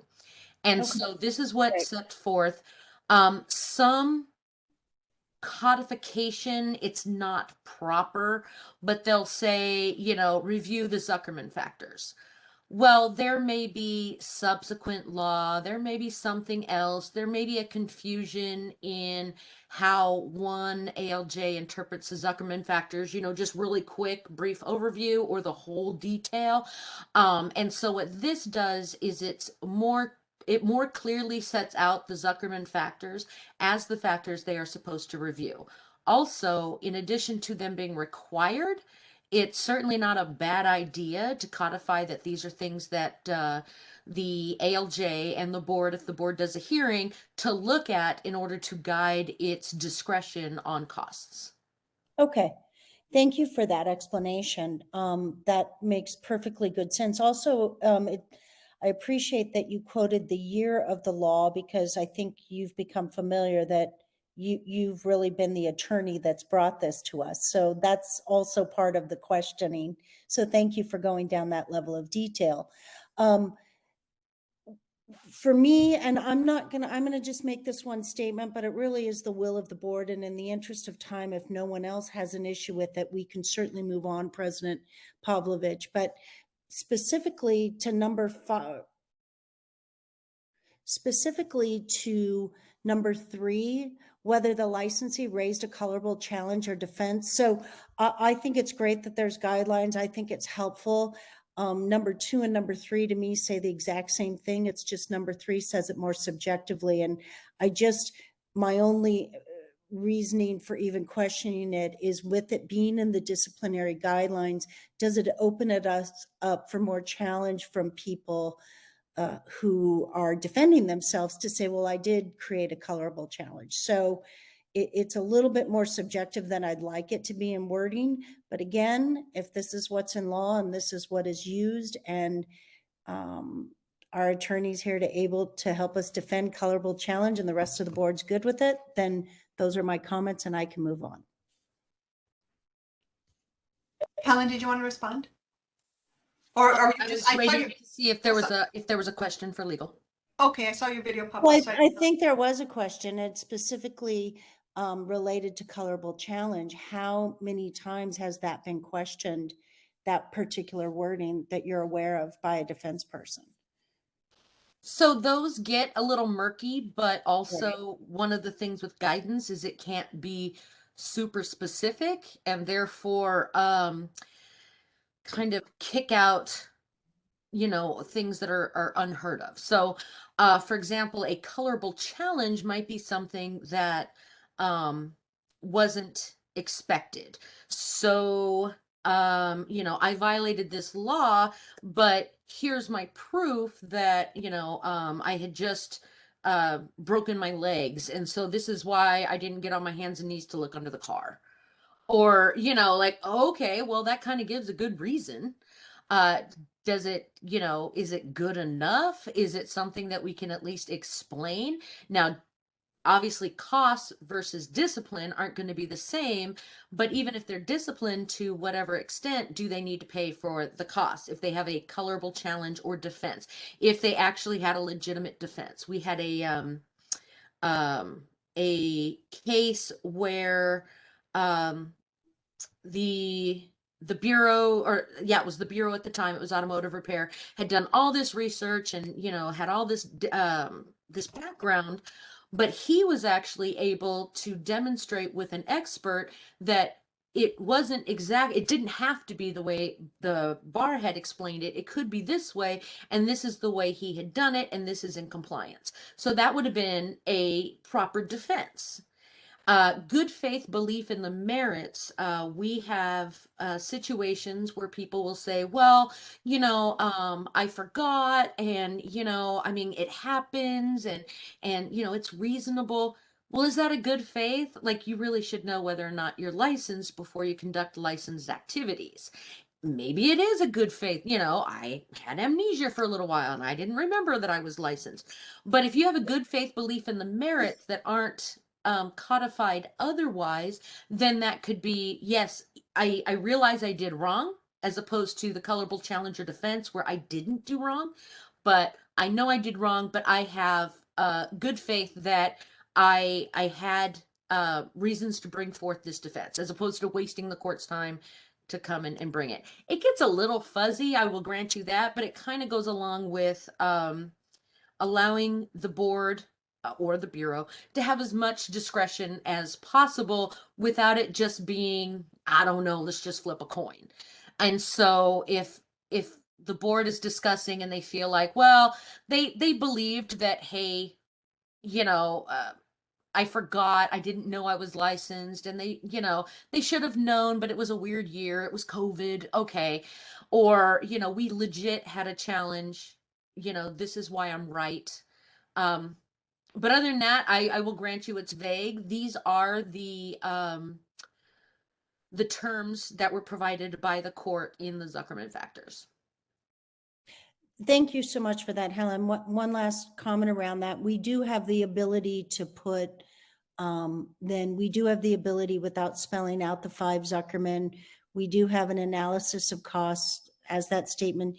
And then it could say something in parentheses as identified by the Zuckerman. Or is it necessary to spell it out? That's the real question. It becomes clearer when you spell it out, but that is an option. Theoretically, the OAH ALJs are aware that they are supposed to apply the Zuckerman factors. When it gets omitted, it's usually by accident. But when they have it kind of laid out in front of them, it's a little easier to cite it in the way that the board would like to cite the Zuckerman factors. As opposed to, like I said, sometimes they do it a little shorthand, sometimes they go into heavy detail, but it's not mandatory. And some of the boards and bureaus, they may put it in their regulations, but have not yet. But this is required one way or another. So however the board wishes to put it in there, laying it out tends to be clearer in case there was confusion as to what the Zuckerman factors were. But the board can cite this in their disciplinary guidelines. Thank you, President Pavlovich. Those are the end of my comments. Thank you, Helen, for answering all that. Okay, thank you, Denise. Thank you, Helen. Any other board discussion? This is Heather. One of the things also that I wanted to add, I highlighted this piece. And again, because the ALJs review the disciplinary guidelines when preparing the proposed decision, having them include this just like the burden of proof, it's just helpful. It's a requirement of them to consider the Zuckerman factors. And like Helen said, it's not necessary, but it's helpful. And even if it's not here, those factors still apply. And what it does is it takes out the subjectivity, right? Because sometimes, for example, you see proposed decisions where they have, for example, reduced the amount awarded to the board in the cost recovery. And rather than just leaving it subjective and leaving the board to wonder, like, well, why did the ALJ reduce this? This causes them to go through that process and provide you the information. So it's not a requirement. It's just it's considered to be helpful. Thank you. So, President Pavlovich, on that note, I guess what I would just follow up with, if you want to call the motion, I do want you to know that my reason for voting no on the way this language is written has nothing to do with the utilization of the Zuckerman factor. It is what it is. I believe and trust in what our attorney said. I'm just concerned when we get this specific with their language and their language could change. I would be much more inclined to cite the Zuckerman factors so that we have it. If indeed any language there changes, our disciplinary guidelines don't have to be updated. So that would be my reason for voting no. It would not be because I don't agree with this. Noted, Board Member Miller. Any other comments from the board?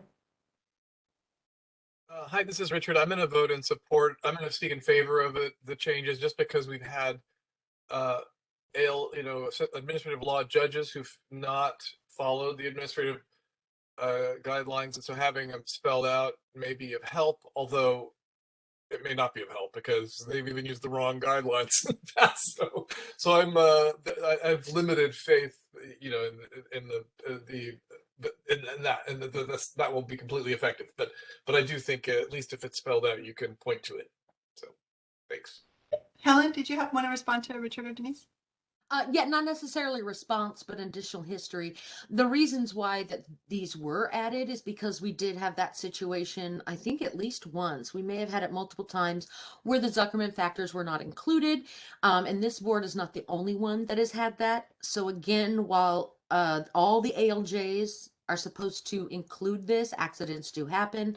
And so I know I worked with legal counsel for regulations to assist in drafting this language. Again, however the board wishes, but one of the reasons that this was initiated and placed in the regs is because of the errors that had occurred. And all the ALJs have to look at the disciplinary guidelines in order to phrase the aggravating and mitigating factors correctly, and in order to get the probationary language as necessary for each individual board and bureau. So having this there again helps to guide the ALJ. But that was the fact that they left it out. I mean, people make mistakes, but it's mandatory, and so placing it in regs is that additional, you know, push. Thank you, Helen. So it sounds we have specifics shared by Helen. It sounds like Richard and Denise are on the same page. So what is the pleasure of the board so that we can help board staff prepare? Either we amend it or, I mean, so we can knock this out. What's the pleasure of the board? I move to accept the changes to the disciplinary guidelines. As is, Richard? We're good Yeah. with this? Okay. There's a motion. Is there a second? Second, this is Beata. Okay, there's a motion and second. Is there any public comment? And I know we have that open still.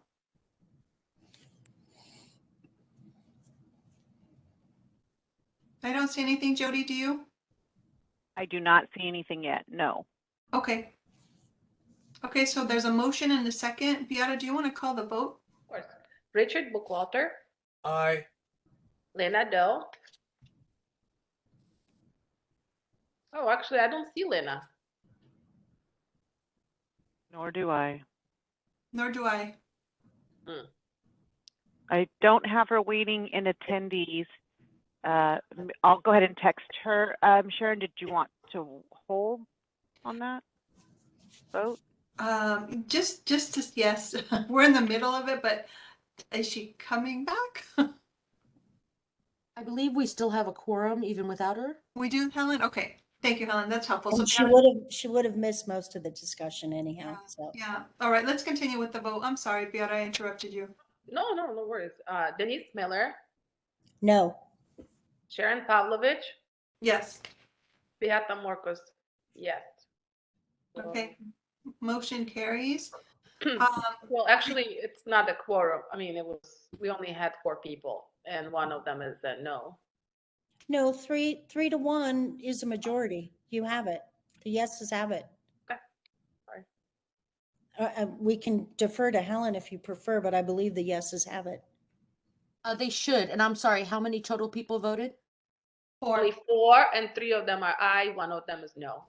Yes, so it's the majority of those that can vote. So that would be 3 of 4. So motion passes. Okay. Thank you for the clarification. So I do have a question, maybe Helen or Heather, you could help me.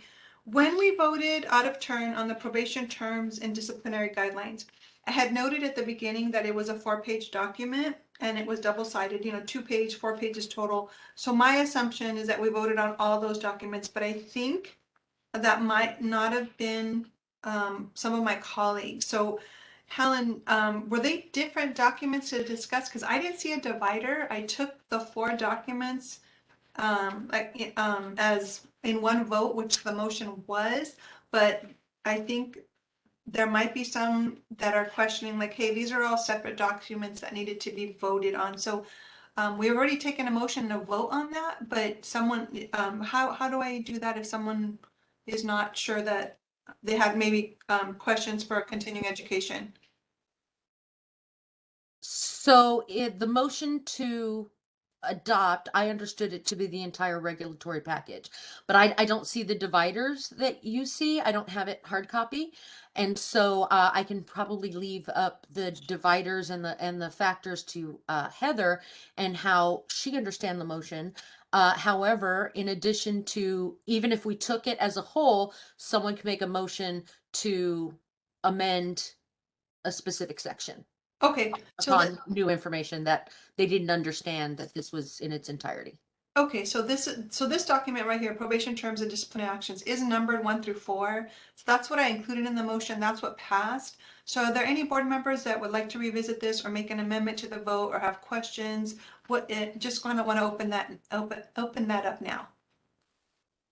I'm sorry, this is Heather. If I might say something, because when that first came up, because the terms are different, I don't have a divider either, but they are different terms within the disciplinary guidelines. In the motion for Beata, I actually put term 7 parenthesis new 8, because I thought the next one regarding continuing competence would be a separate motion, only because they are different terms in the disciplinary guidelines. So that was my intent. And if I missed the piece about what the board, was doing, is because I went to go get the general considerations and put them, into the copier. So I agree. I think it's appropriate to revisit it so that section, that page could actually be looked at. Okay, so we do need to revisit it then. So just for clarification, 8 is one document, 10 is a second document, and 12 is a second document. So there are no dividers here, so I just assumed they were all bar, but they're actually 3 separate documents. They are all 3 separate terms within the disciplinary guidelines that I would suggest have a different motion for each in case there's a different outcome for them. Okay, that is my suggestion. Okay, so Helen, we voted on 1, probation terms and disciplinary guidelines, which is number 8, and that passed, and there doesn't seem to be any feedback on that. So that's okay, correct? Okay, so now we just make an amendment then to that original and say, now we're going to speak specifically to item number 10 and number 12? Is that how We can do that. Especially if the person who made the motion and the person that seconded it. So the person that made the motion, I amend my motion to clarify this is specifically for this particular term, and the second concurs, or we can find a new first and second, etc., to amend the previous motion and revote. Okay. The notes will all explain okay. what's happening. So I even forgot, I don't have my notes on who. Jody, do you have your notes on who first and second this, or do you remember number 10? This is Heather. Beata moved under term 7 and Richard seconded. Okay, so Beata and Richard, do you want to just make an amendment saying we agree to this being for an item number 8 and not 10 and 12? We'll consider those second documents.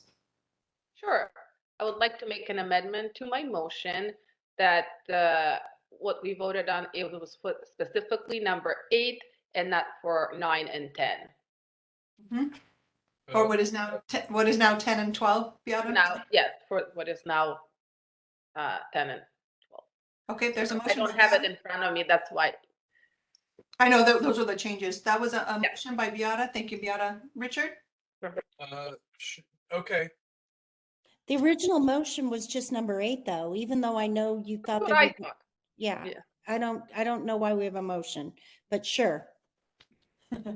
Just there was 2 ways we were going to go about it, Denise, and this Well, is all you did was state number 8, so we can just move on.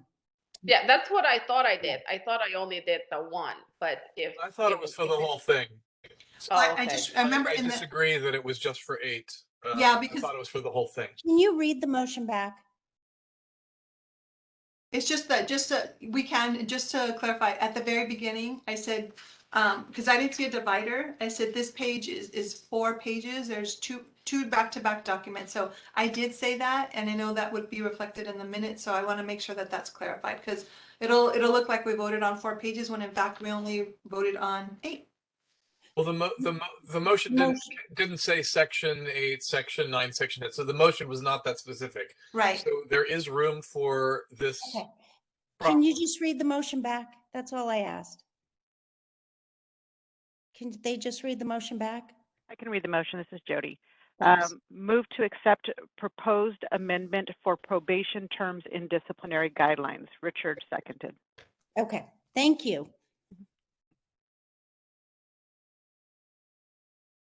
So I'm so sorry. There was a motion. Richard said, sure. Do we need it, or could we just go on now to 10? So sorry.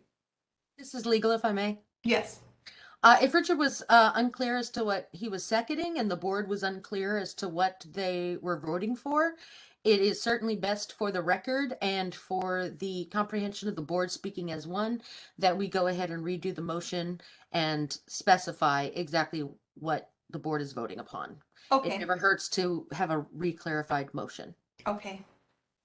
Beata, do you mind just amending that so it's very clear on record that we are just speaking to probationary terms and disciplinary guidelines, item number 8? Yes, I would like to amend my motion that we were voting Wait a on. minute. Can we? I'm sorry. It's not item number 8. It's agenda item 6. So I don't really. This is what's the confusion for me. I didn't We're mean in agenda item 6, are we not? Yes, and I'm sorry, Richard. I'm not. It's the third section of item 6. So that's where some of the confusion comes in, is when we misidentify what we're talking about.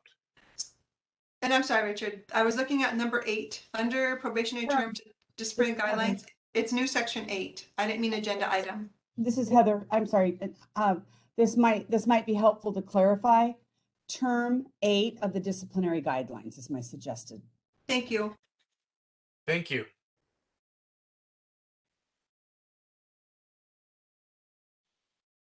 Okay. So I would like to amend my original motion to be that what we voted on was the term 8 of the disciplinary guidelines and nothing else. Thank you, Beata. There's a motion I'll second that. and a second by Richard. Any public comment?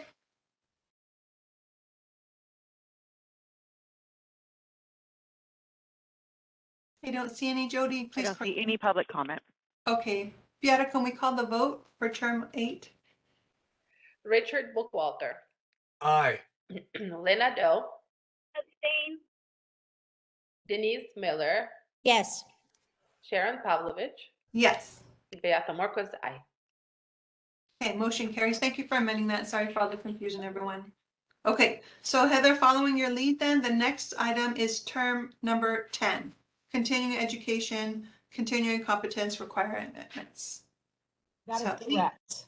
Okay, And the only addition is the yellow highlighted information, which is putting in the hours, because sometimes the ALJs leave that out. So the specificity is supposed to help the ALJs provide a better proposed decision for the board to consider. okay. Any discussion? Thank you, Heather, on term number 10.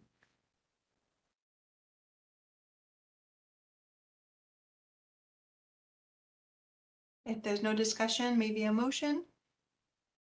I move that we approve the changes for term 10, the probation.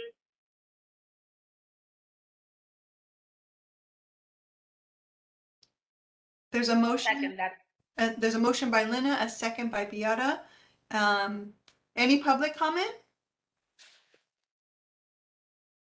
Again, we have it open. Yeah, I don't see any public comment. Okay. Beata, can you call the vote? Of course, Richard Bookwalter, Aye. Lena Doe, Aye. Denise Miller, Yes. Sharon Pavlovich, Yes. Beata Marcos, aye. Motion carries for term number 10. Okay, and then last in this packet then is term number 12, cost recovery requirements. Are there any discussion regarding this document?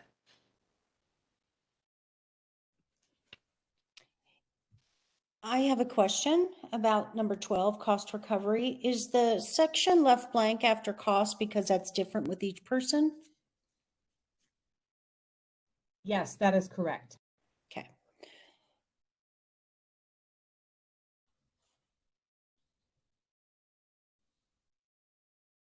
Any other board discussion or motions?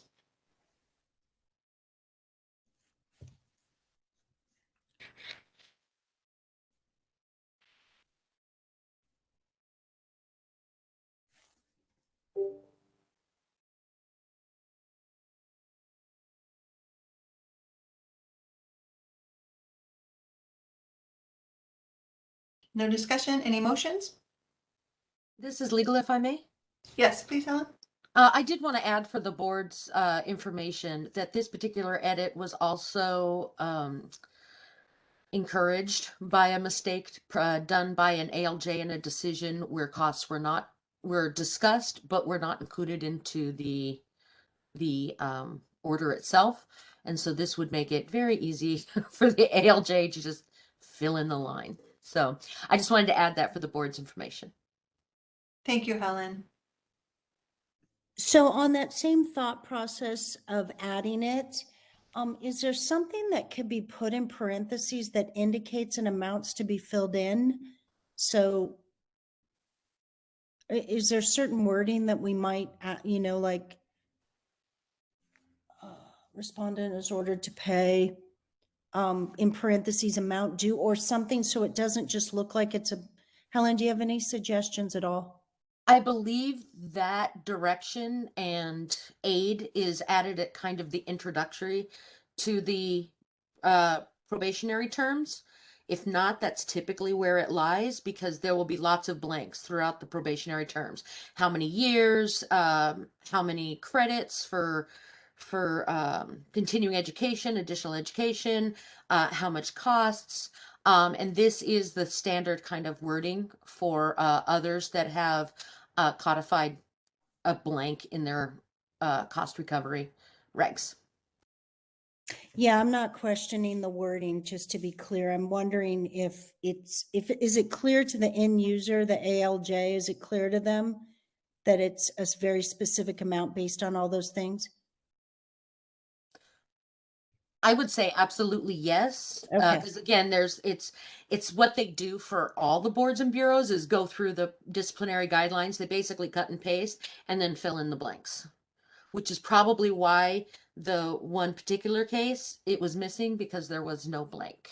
So, but that is that, like I said, and that's typically, even if it's not included in the instructions, that is how they understand how to create discipline for each individual board and bureau, which may have different needs. So they basically cut and paste and fill in the blanks. If it's not in the directions, it's understood. This is Heather, and also Denise, that on that line with the blank right there is consistent with other subjective criteria throughout this document. So this is not the only place that it's presented that way. Got it. Thank you for that clarification. I move to accept the proposed language in section 12 of the probationary terms in the disciplinary guidelines as presented here. Second. Just as a point of clarification, that term's okay, Heather, and you don't need 12 cost recovery requirements? And I only asked because we made them 3 separate documents and this has a different term title. Right, yeah, all of these, if we just said term 12 of the disciplinary guidelines, that's the same. It's not, right or wrong to have the words either way. The Okay, other one perfect. actually had a change to the title. The change was shown in the title and this one is not. So I think that's sufficient unless Helen has other concerns. Okay. So there's a motion and there's a second. I don't see public comment, Jody, but I'll ask, is there any public comment regarding term 12? Cost recovery? There is no public comment, President Pavlovich. Thank you, Jody. Any other board comments? If not, Beata, could we take the vote on term 12? Richard Bookwalter, Aye. Lena Doe, Aye. Denise Miller, Yes. Sharon Pavlovich, Yes. Beata Marcos, aye. Motion carries. Okay, just so you know where we're at, everyone, I'm trying to see if it's appropriate to get through agenda items 7 and 8 and then take like a 10-minute break before we go into closed session. Is that okay with everybody, or does someone need a break right now? This is Heather. Before you move on, I do want to just circle back on one more thing on this item.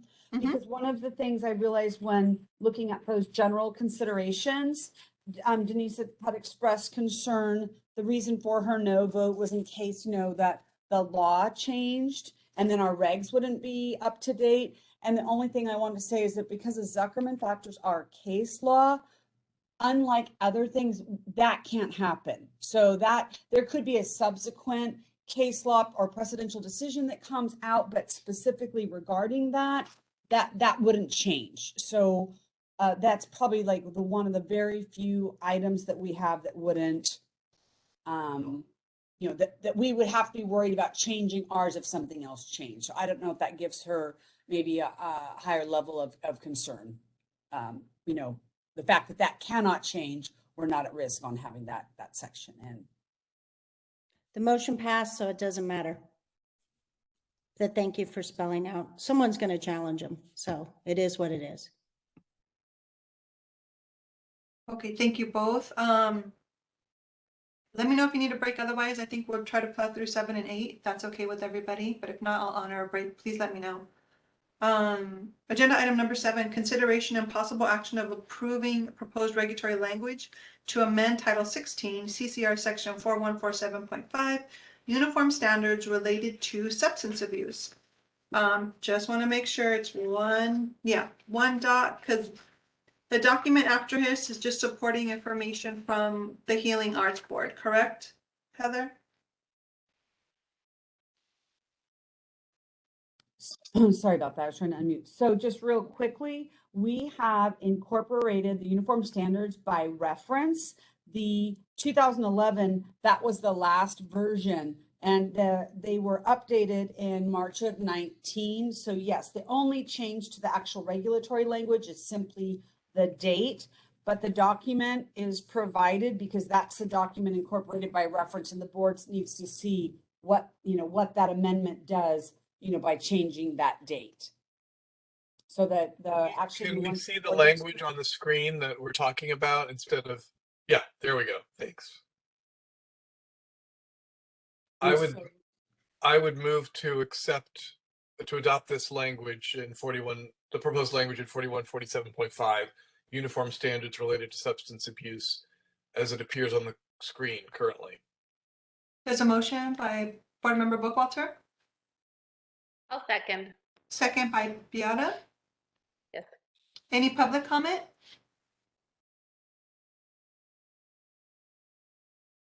I don't see any, and Jody will always hold me accountable. I don't see anything either. Thank you, Jody. Welcome. Beata, do you mind? Oh, I'm so sorry. Did I cut somebody off? If not, Beata, could you mind calling the vote? Of course. Richard Bookwalter, Aye. Lena Doe, Aye. Denise Miller, Yes. Sharon Pavlovich, Yes.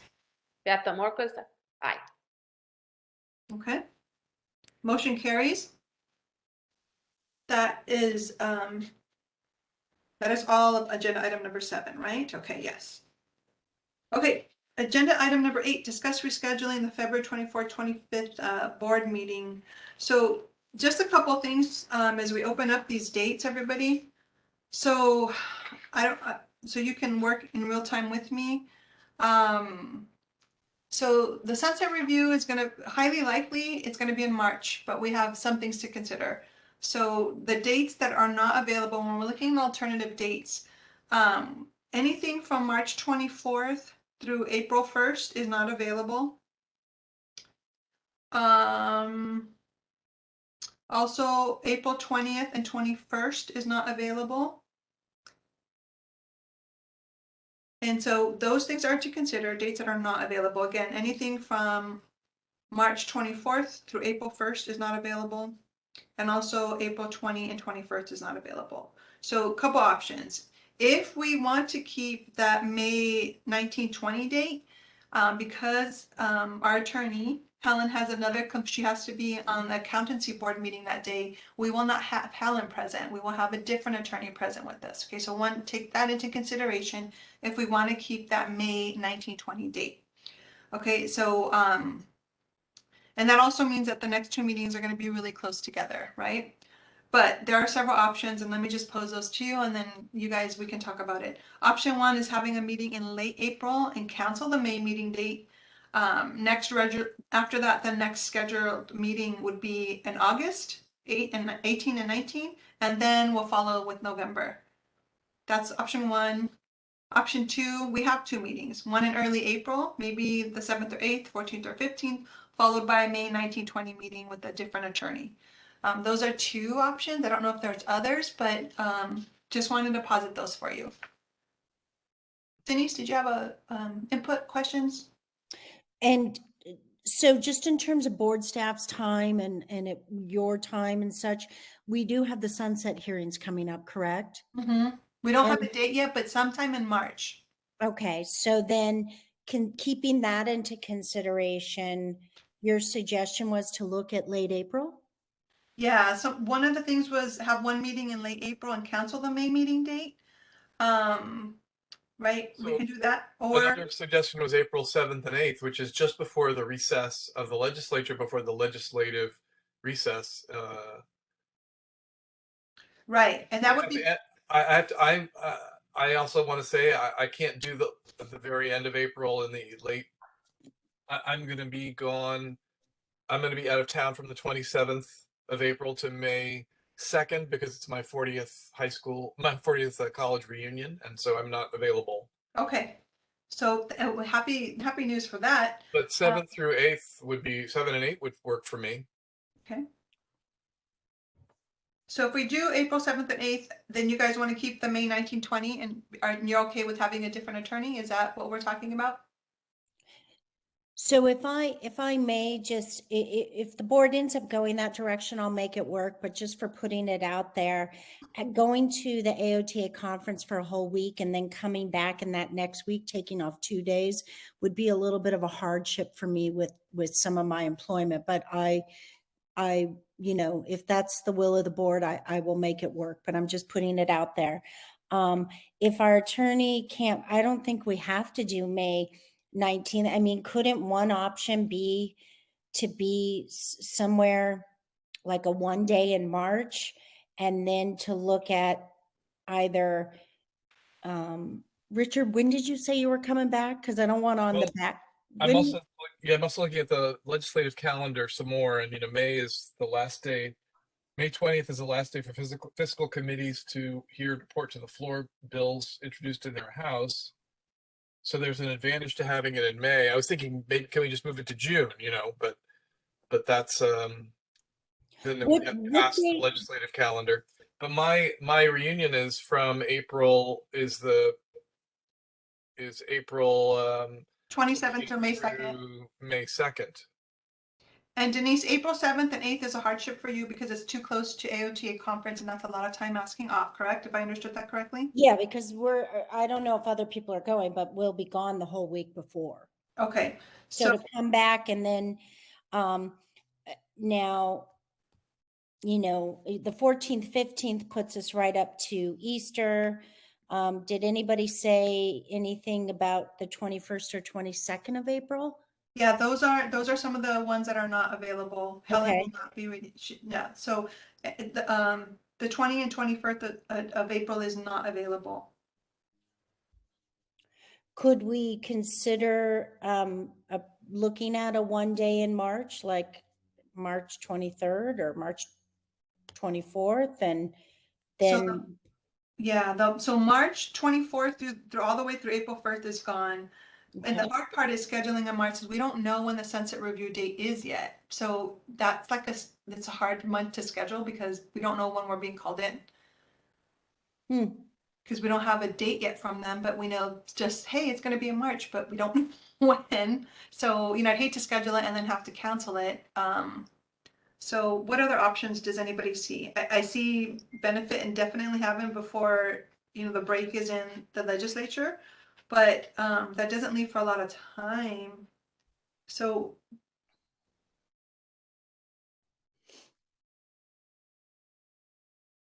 Clarification, are we still continuing meeting WebEx, or are we thinking about meeting in person? that's a great question, Lena. As far as I know, I haven't heard an update yet, but that was something also that I know from the Sunset Review there. For that part, they haven't decided if it's in person or virtual nor a date, and I'm assuming still with meetings because I haven't been updated, but I think we're still in that what if phase. Heather, has there been any updates that you know about that maybe we don't in terms of, hey, are we meeting in person or are we doing virtual? I don't have any information on that other than the fact that, we're being encouraged to continue to utilize virtual due to the increased public participation.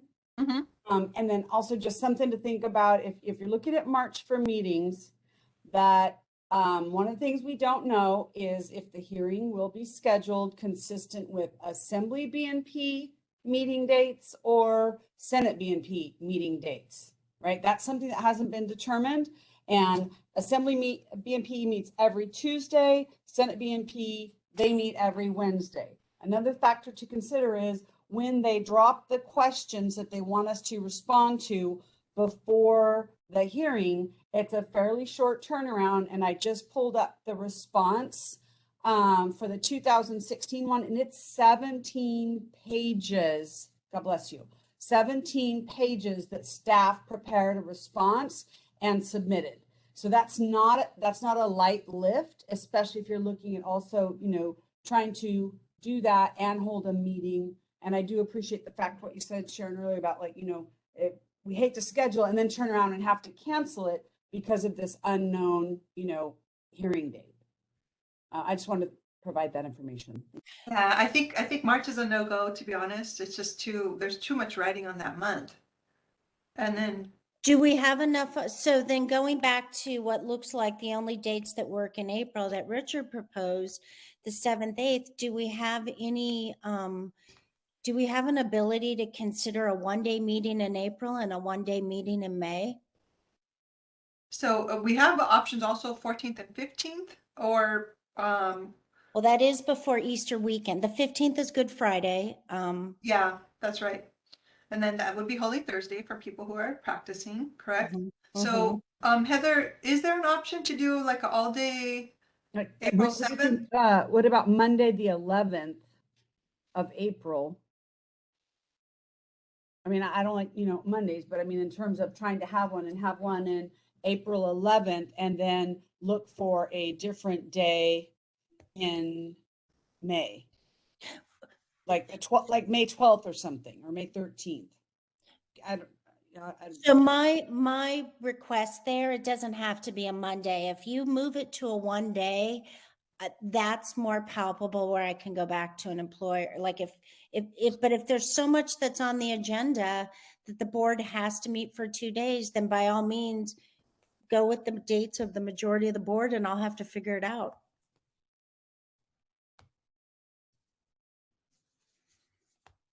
Is there that much, do we have a 2-day agenda for April that close to sunset, or could we theoretically do a 1 day in April and a 1 day in May?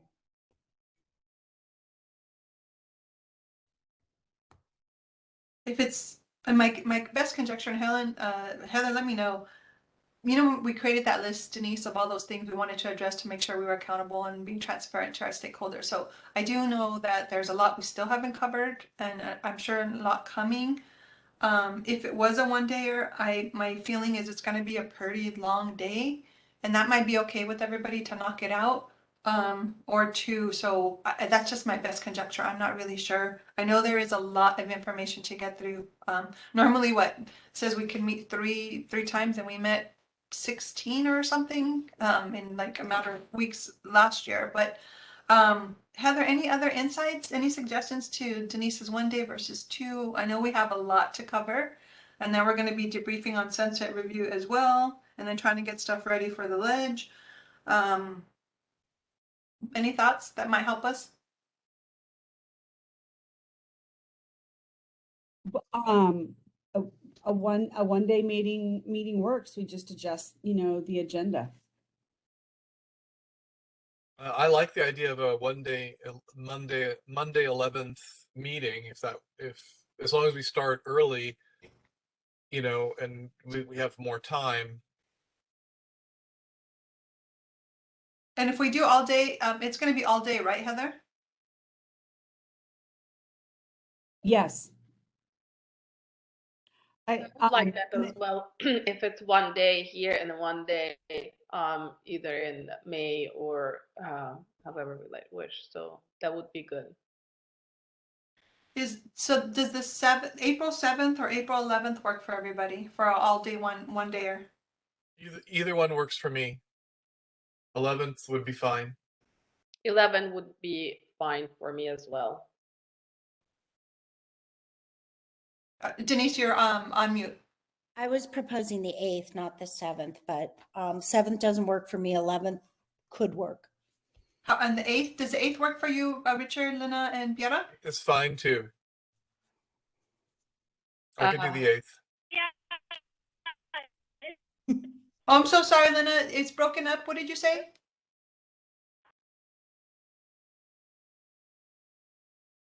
Oh, I can't hear her.